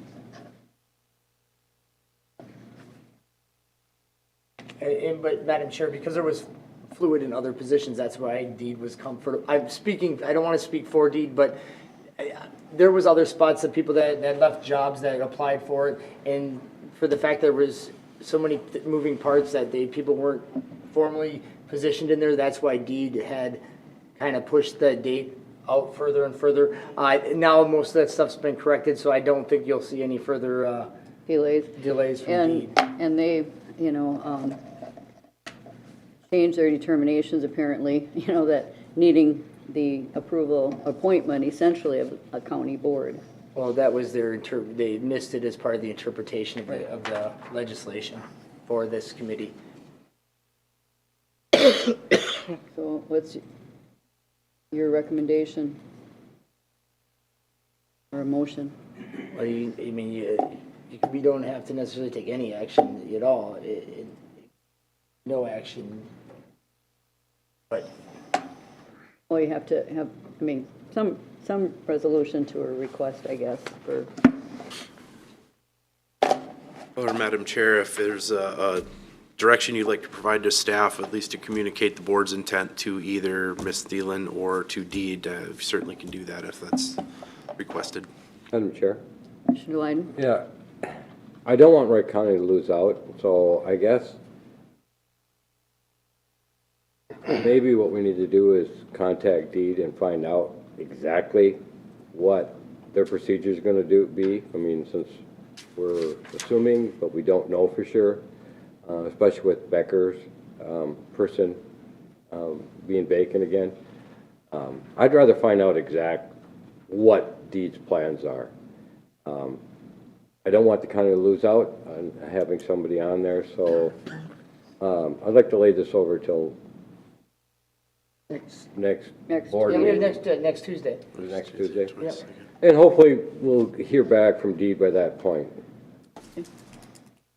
All right, so motion made I'll second. to lay this over until the next board meeting so we can get more information from deed. Seconded by Commissioner Wetter. Any more discussion? Hearing none, all in favor? Aye. All right, motion passes. Thank you. All right. Item 2, the Sheriff's Office Range Ventilation Design. Madam Chair? Commissioner Ketchmark.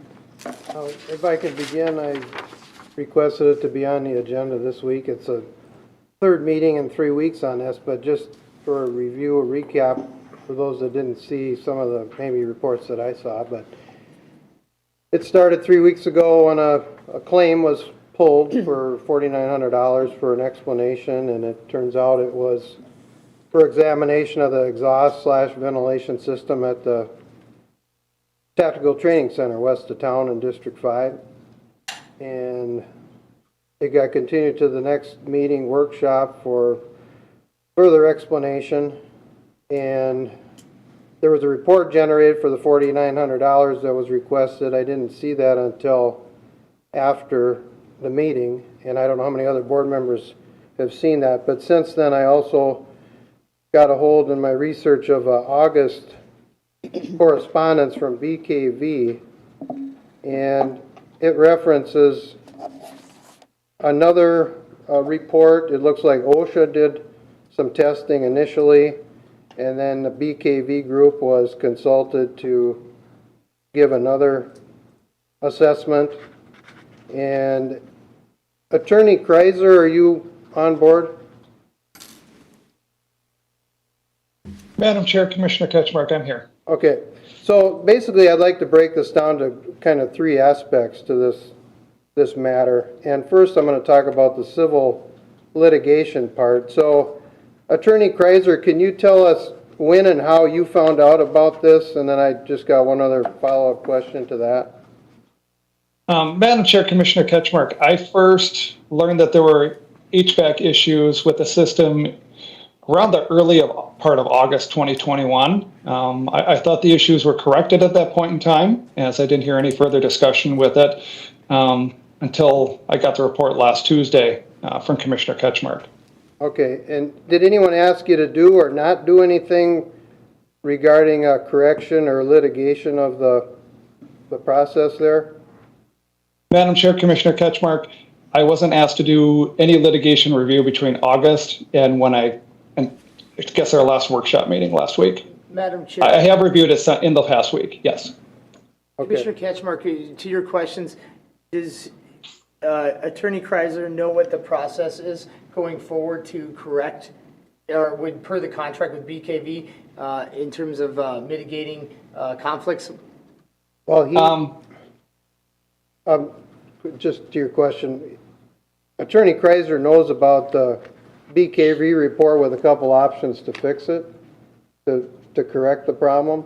But what I'm getting at is, as far as the civil litigation, is that we should have the in-house county staff here look at the bills, the incurring costs, the cost to correct it. And I'd like to see that in-house staff from the attorney's office look at the civil litigation part of this. And if at some point, because of expertise, experience, you find that we got a contract with a professional services, that you'd come back to the board and say, hey, I got to this point and this is all the farther, we need a little help.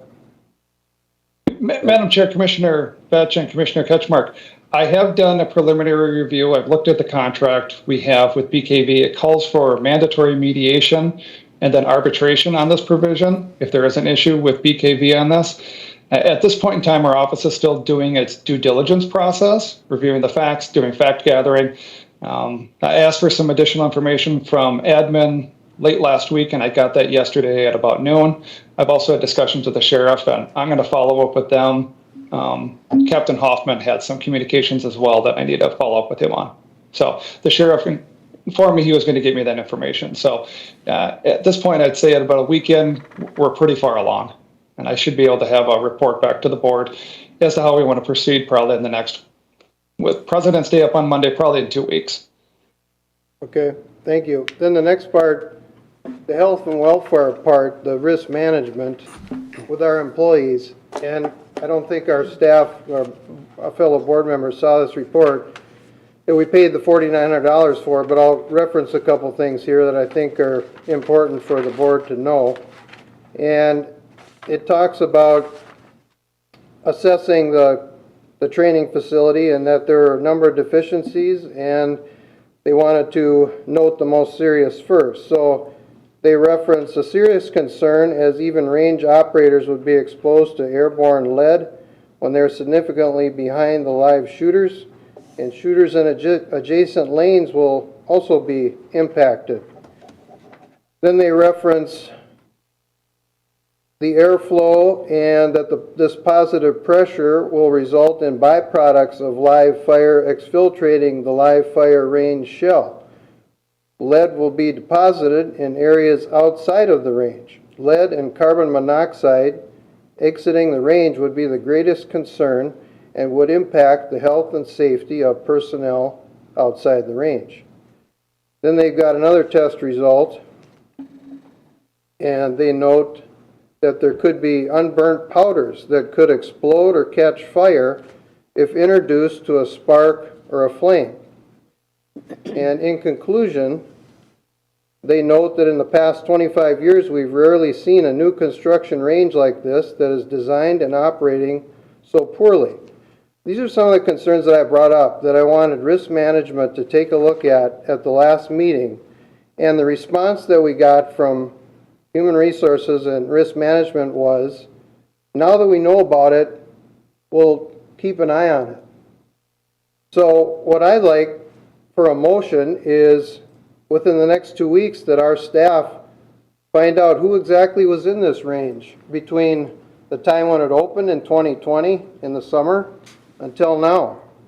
And then a process going forward to test these folks for what's noted in the report of lead and potentially other hazardous material. Madam Chair? Relining? Well, first off, Well, is nobody's used it since last March. Madam Chair, is that, point of order, is that a formal motion? Yes. To begin discussion, we'll have to get a second on it.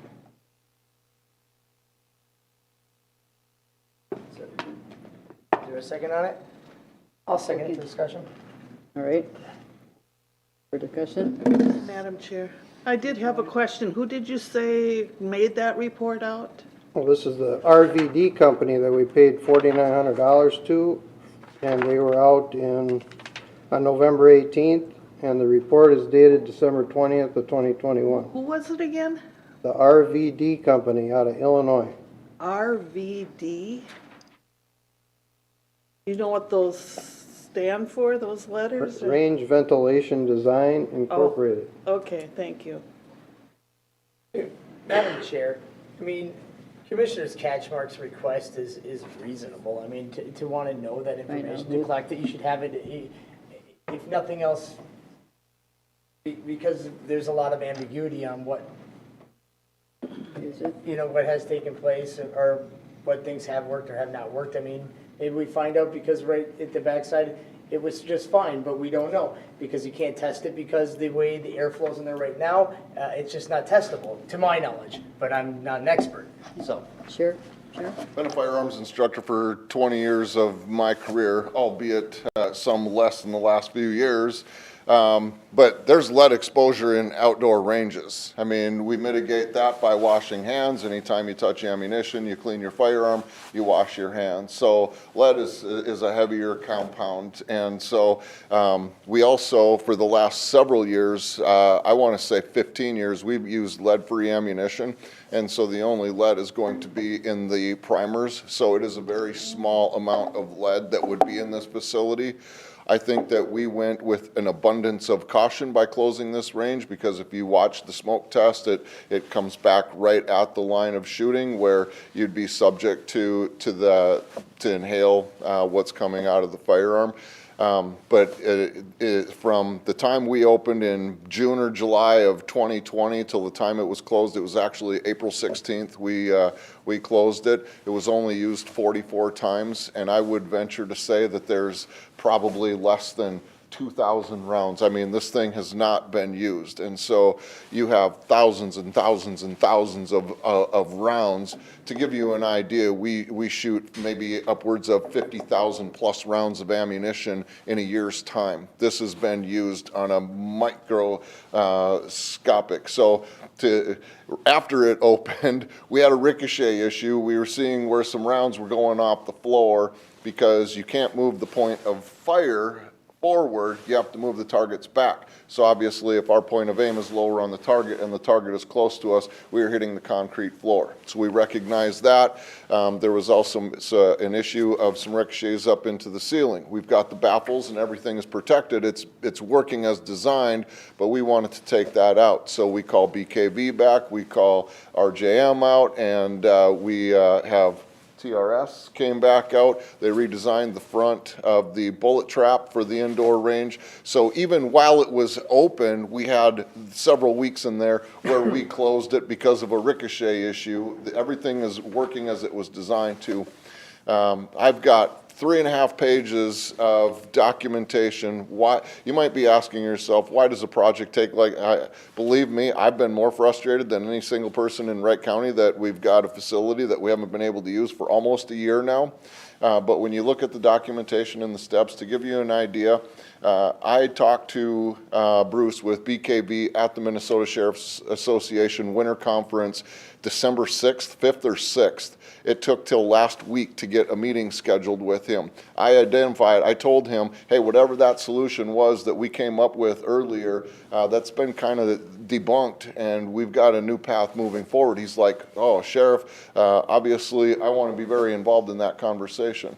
Well, it takes almost 2 months to get a meeting scheduled with them. So stuff like this just doesn't happen. We've had lots of communication between Lee and Alan, and Captain Hoffman has done a wonderful job keeping this thing on the tracks as it speaks. But I would say, as far as lead mitigation and stuff, Commissioner, while valid, and I think that if we would have operated this range for the last several years, and you've got tens of thousands of rounds that have gone through this range, it's a new construction. The floor is still clean. It's an immaculately clean facility. So while it's something to consider would be the mitigation, I think that we've always done a good job of mitigating it. And just because of the lack of use and the limited number of rounds, that I would say that there would not be any health concerns that we need to look at. But obviously that's in Mr. Dahl's arena. Madam Chair, and don't get me wrong, Sheriff, my beef, I don't have a beef with you on this. You've done your due diligence. You've gone and got a report from BKB, and you didn't seem satisfied with it. You go out to this RVD company to get a second opinion on it. You've communicated it with facilities. My biggest issue is the fact that at what point was this thing being closed so long and the dollar amounts getting so large that the board was never engaged? And literally to find out about it through a claims item, and that's not that has nothing to do. That is an issue between the county board and administration. And to be honest, we didn't really know what it was going to entail. When we first discovered this, we thought it was an airflow adjustment issue. And so when BKB brought that original information back, on the high end it was $17,000. But then they said, well, it's a diffuser. But nobody would definitively tell us that if we spent $17,000 that the problem would be fixed. I'm like, I'm not happy with that. Right. And so to Captain Hoffman's credit, he's done a ton of research in this. He probably knows more than some of the experts by this point, but he's done a fantastic job following up. So the other problem that we had, so we don't know that there's an expense to this. We're still thinking that this could be an airflow adjustment issue. So we go out to the people that do ranges, and they won't touch it because of the specs. Well, we finally found this company out of Illinois that said we will come in, and because we were getting information that the building is operating as it was designed. Well, now we maybe have a design issue, hence my conversation with Bruce at the Minnesota Sheriff's Association Winter Conference. But now this company was able to come in. All of a sudden, we get that, and it's like, oh my gosh, now we're definitely in the market with BKB. Certainly Alan and Lee were in the loop, and obviously, I don't know, is it my responsibility to share with the board? It may not be, but it's like, we don't know. And so just to be clear, we still don't know. We've got another meeting tomorrow with Bruce with BKB. He asked for a couple of weeks because he wants to take that report, which that was the first time he had seen it as well, back to his experts. So I don't believe anything nefarious is happening. Certainly if dollars and cents come to play, the county board has to be in the loop. But I'm afraid at some point, we don't have, I think if I would have come to you last June and said, my indoor range is down, it's an airflow issue, or we've got, you know, a potential problem, you'd be like, fix it, what are you telling me for?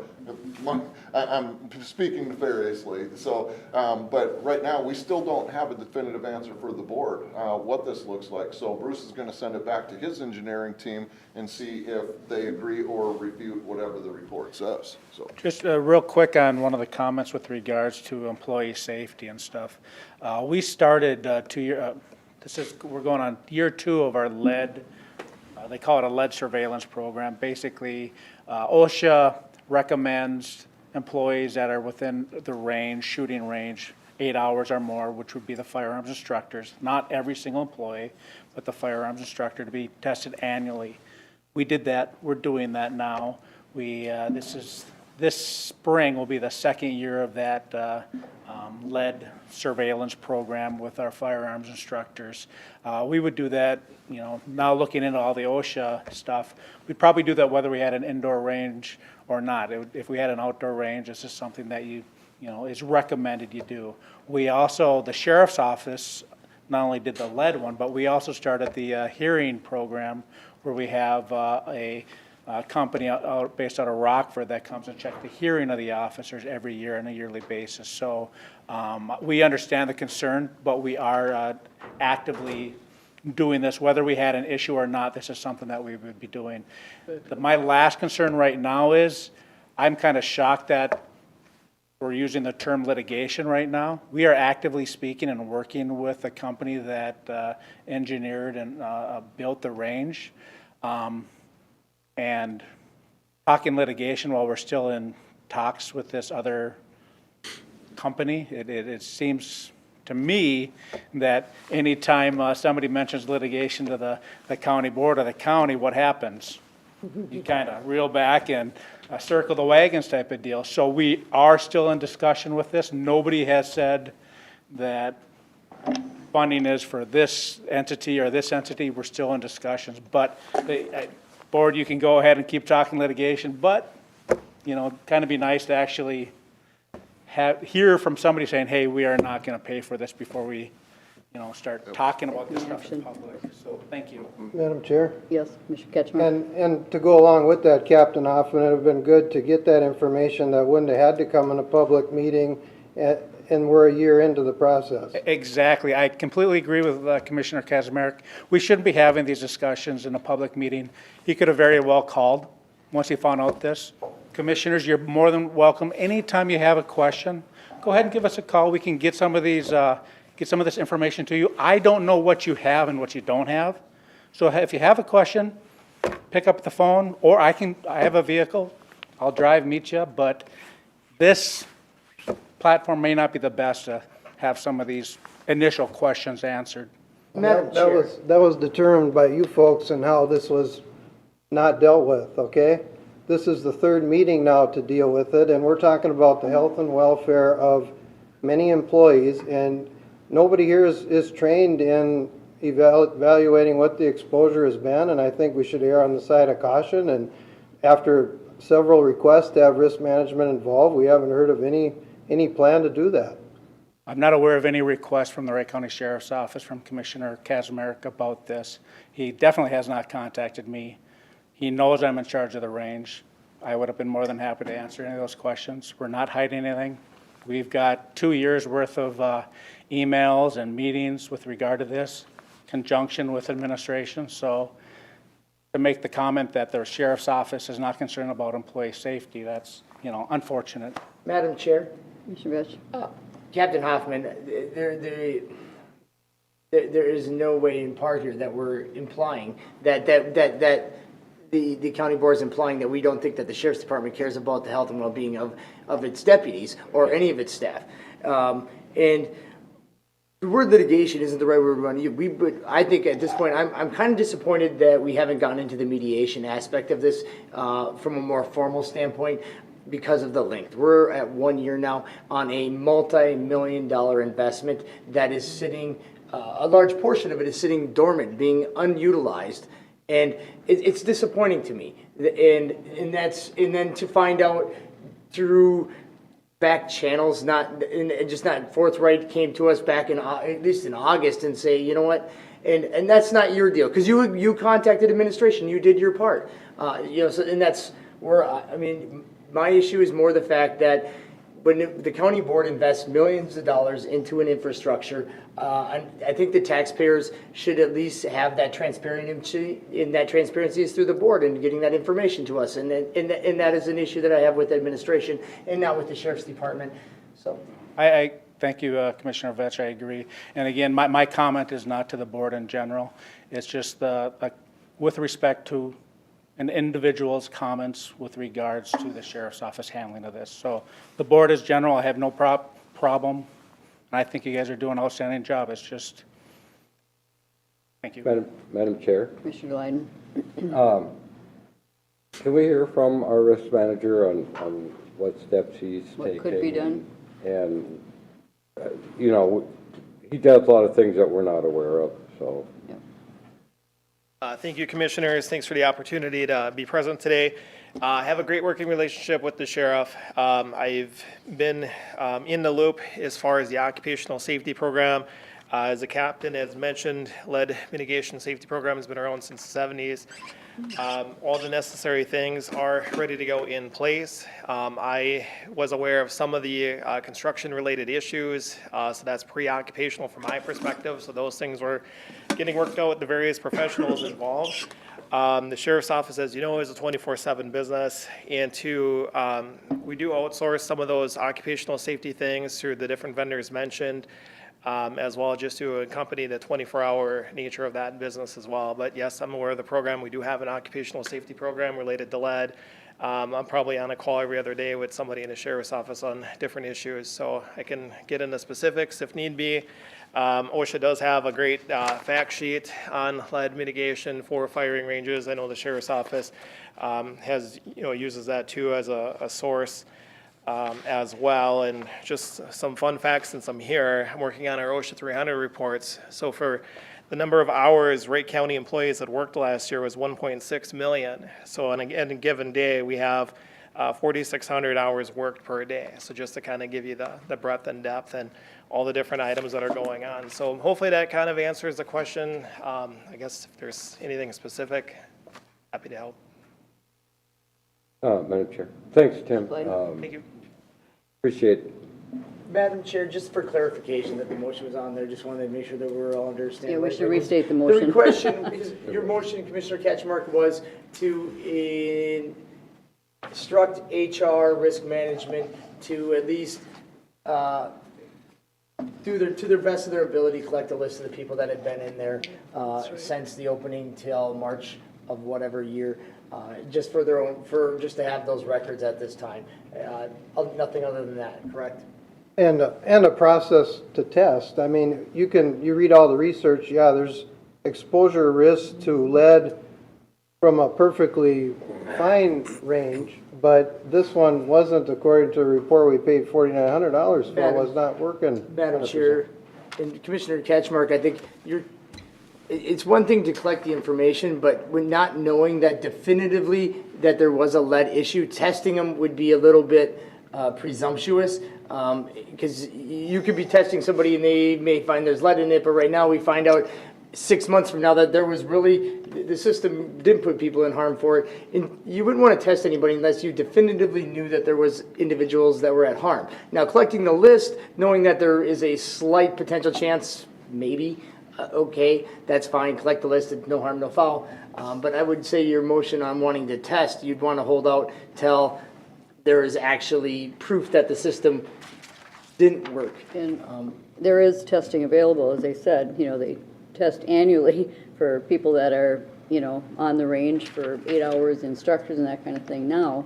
So those kinds of things are being done as possible. So when you have that information, you can find out what the real issue is and if there was a problem. So, Madam Chair. Commissioner Lyden? As far as a lead test, that's easy to do. And a person can have that done by their doctor recommending it every year when they go in for their physical. So, if their doctor finds it prudent, it can get done. It's just, you know, a blood test, and they can draw it when they're doing their other test. So I don't Right. foresee it being a big It deal, would that not be it a can big be deal. done at any time. That's right. If I could, so OSHA is very specific on how this program is run, including medical surveillance. So we are set up for that, if you will, and then just as an overall safety net, any employee at any given time, you know, can allege a claim, a workers' comp claim, asking for medical surveillance. We've had in the past, you know, allegations of cancer-related exposures and stuff like that. So we're well-versed in this arena and have, you know, mechanisms to facilitate that process. Also, too, you know, the employees are, you know, it's a hazardous position anyways, the deputy sheriff job.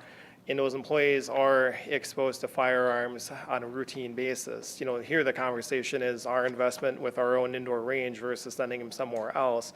So the lead program, if you will, has always been consistent. I think the main question here is just regarding some of the constructional items regarding our facility. Has that endangered any of our employees?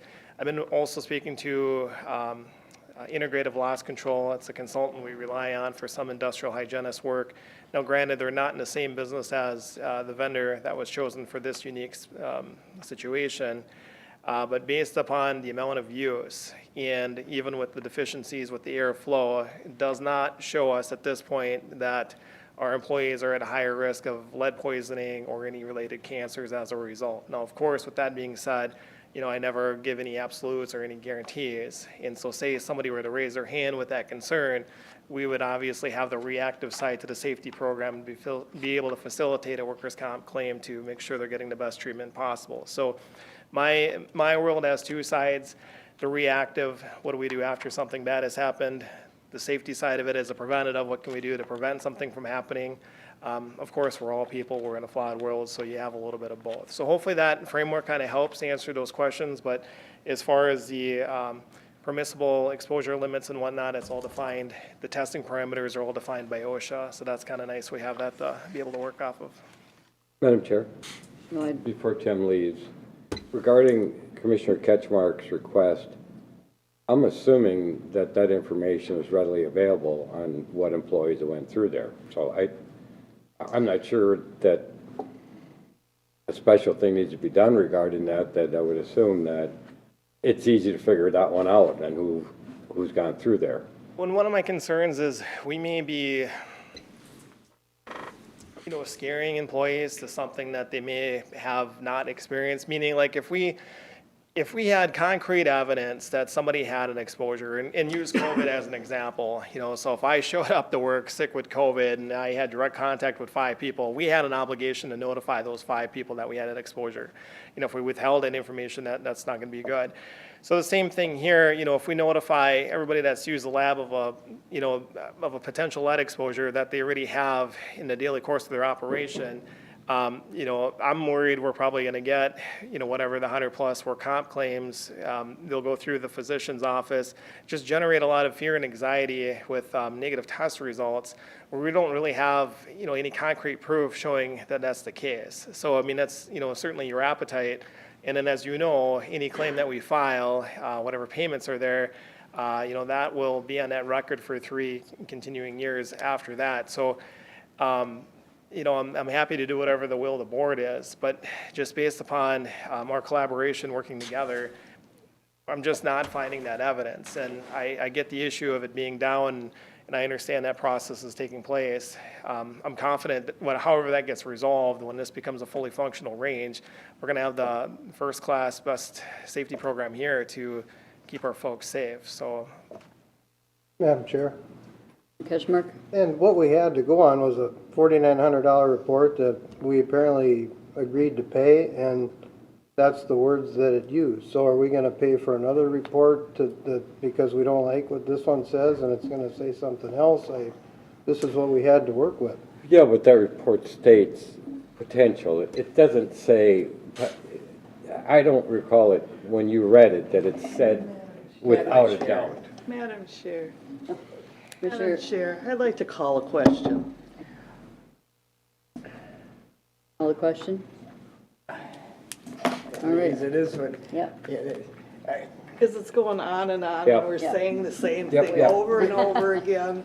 So let's just vote and, So the motion is to get the names of the people and to have them tested. Is that correct? Or a process in place for testing and a list of those that were there. Well, they have that list. They have the list, so Oh, I mean, if there's other agency, the FBI was there, I don't know how many. They're even alluding to not inside the range. It sounded like Per se, they, it's outside the range also.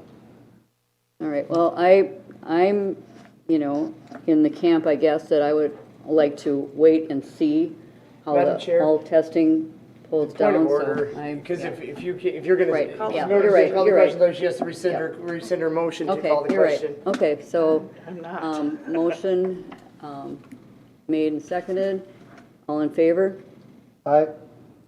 Opposed? I, Madam Abstain. Chair, I'm opposed because, Madam Chair, without having further discussion, I'm okay with if they want to collect the list, but I'm not going to go with testing yet because we don't have any definitive answers.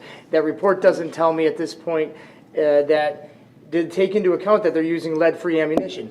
There's a lot of things that they didn't, because if they knew that, well, then they may in their state that, well, the chances then are probably pretty slim of having any kind of lead poisoning, and that's the reason I don't want to ensue a riot or a hysteria unnecessarily. Right. I think the If- damage has been done if that's the case. And I mean, I Let's think if move you want to on. make a second, another motion saying you just want to have HR and risk management collect names just for the case of future information changes, They have I'm it. okay with that. They have it. They have it. They have I it. don't They know. probably already have it, They yeah, have it, so. so it's, yeah. I think it's a moot point at this point. Let's move on. Yep. let's But move Madam on. Chair, in another aspect of this, in light of the current situation and the disappointment, I'd like to make a motion to schedule a closed session of a committee of the whole to review our county administrator on this matter and other ones relating to it.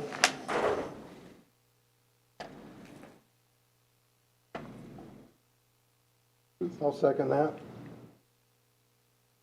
All right, motion made and seconded. Is there any more discussion? All in favor? Aye. Opposed? I. Aye.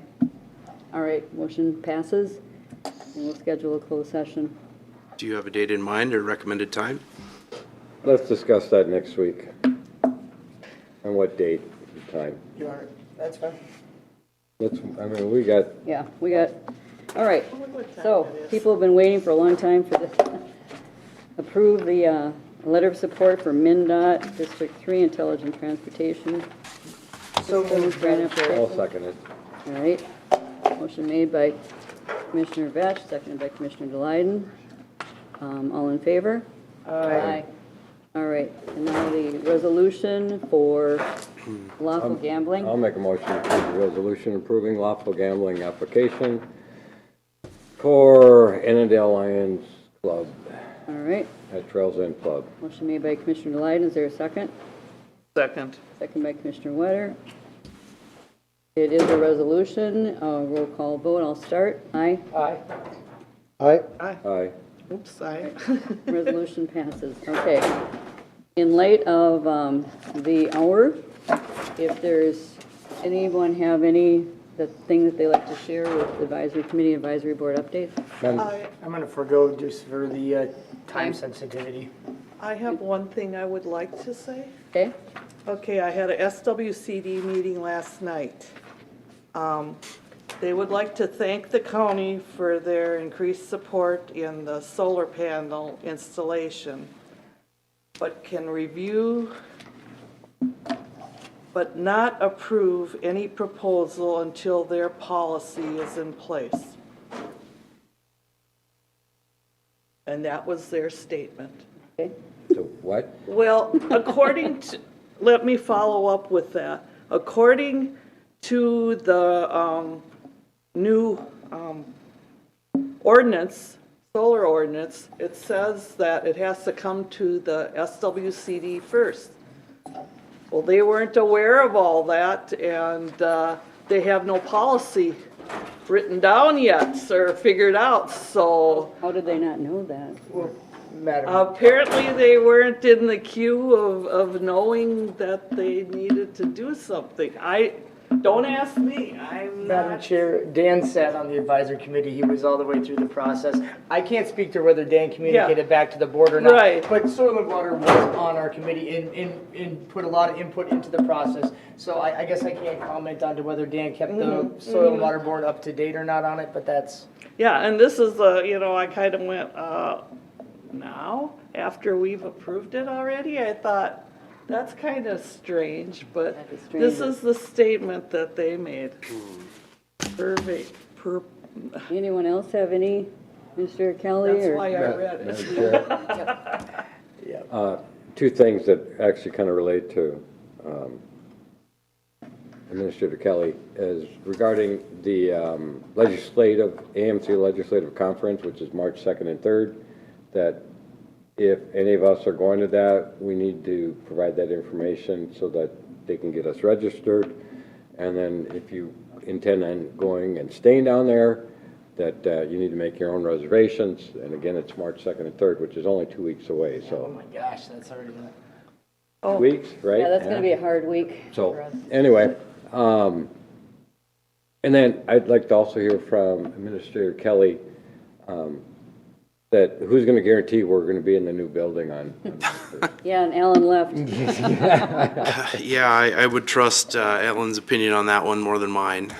Again, the last update I had is still what I had provided prior. We're looking February 28th through the week of March 1st. Okay, so I would like to see us get a sign out here stating that, once we have a definitive, knowing that we're gonna be gone, I'd like to get a sign out here ahead of time, just kind of warning people and getting that information out into the local papers and stuff. I just like hit like hell, and again, you can't make people read, but I still like to hit like hell to not let anybody hardly know, and people coming down here. I mean, again, you're still getting people after 11 years coming down here for the jail, so I mean, again, you can't make people read, but I'd like to do the best job that we can to get that information out there. So you're assuming that the move's imminent?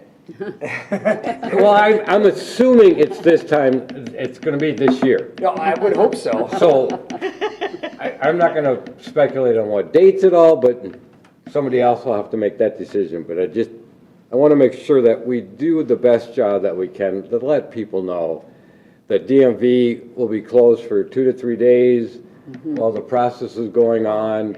I know we got appointments out there, so, and I don't know how far they went. Anyway, I just want to make sure that we do the best possible job that we can to let residents know. And again, we can only do what we know, so. Oh, Madam Chair. Yes, Commissioner Winter.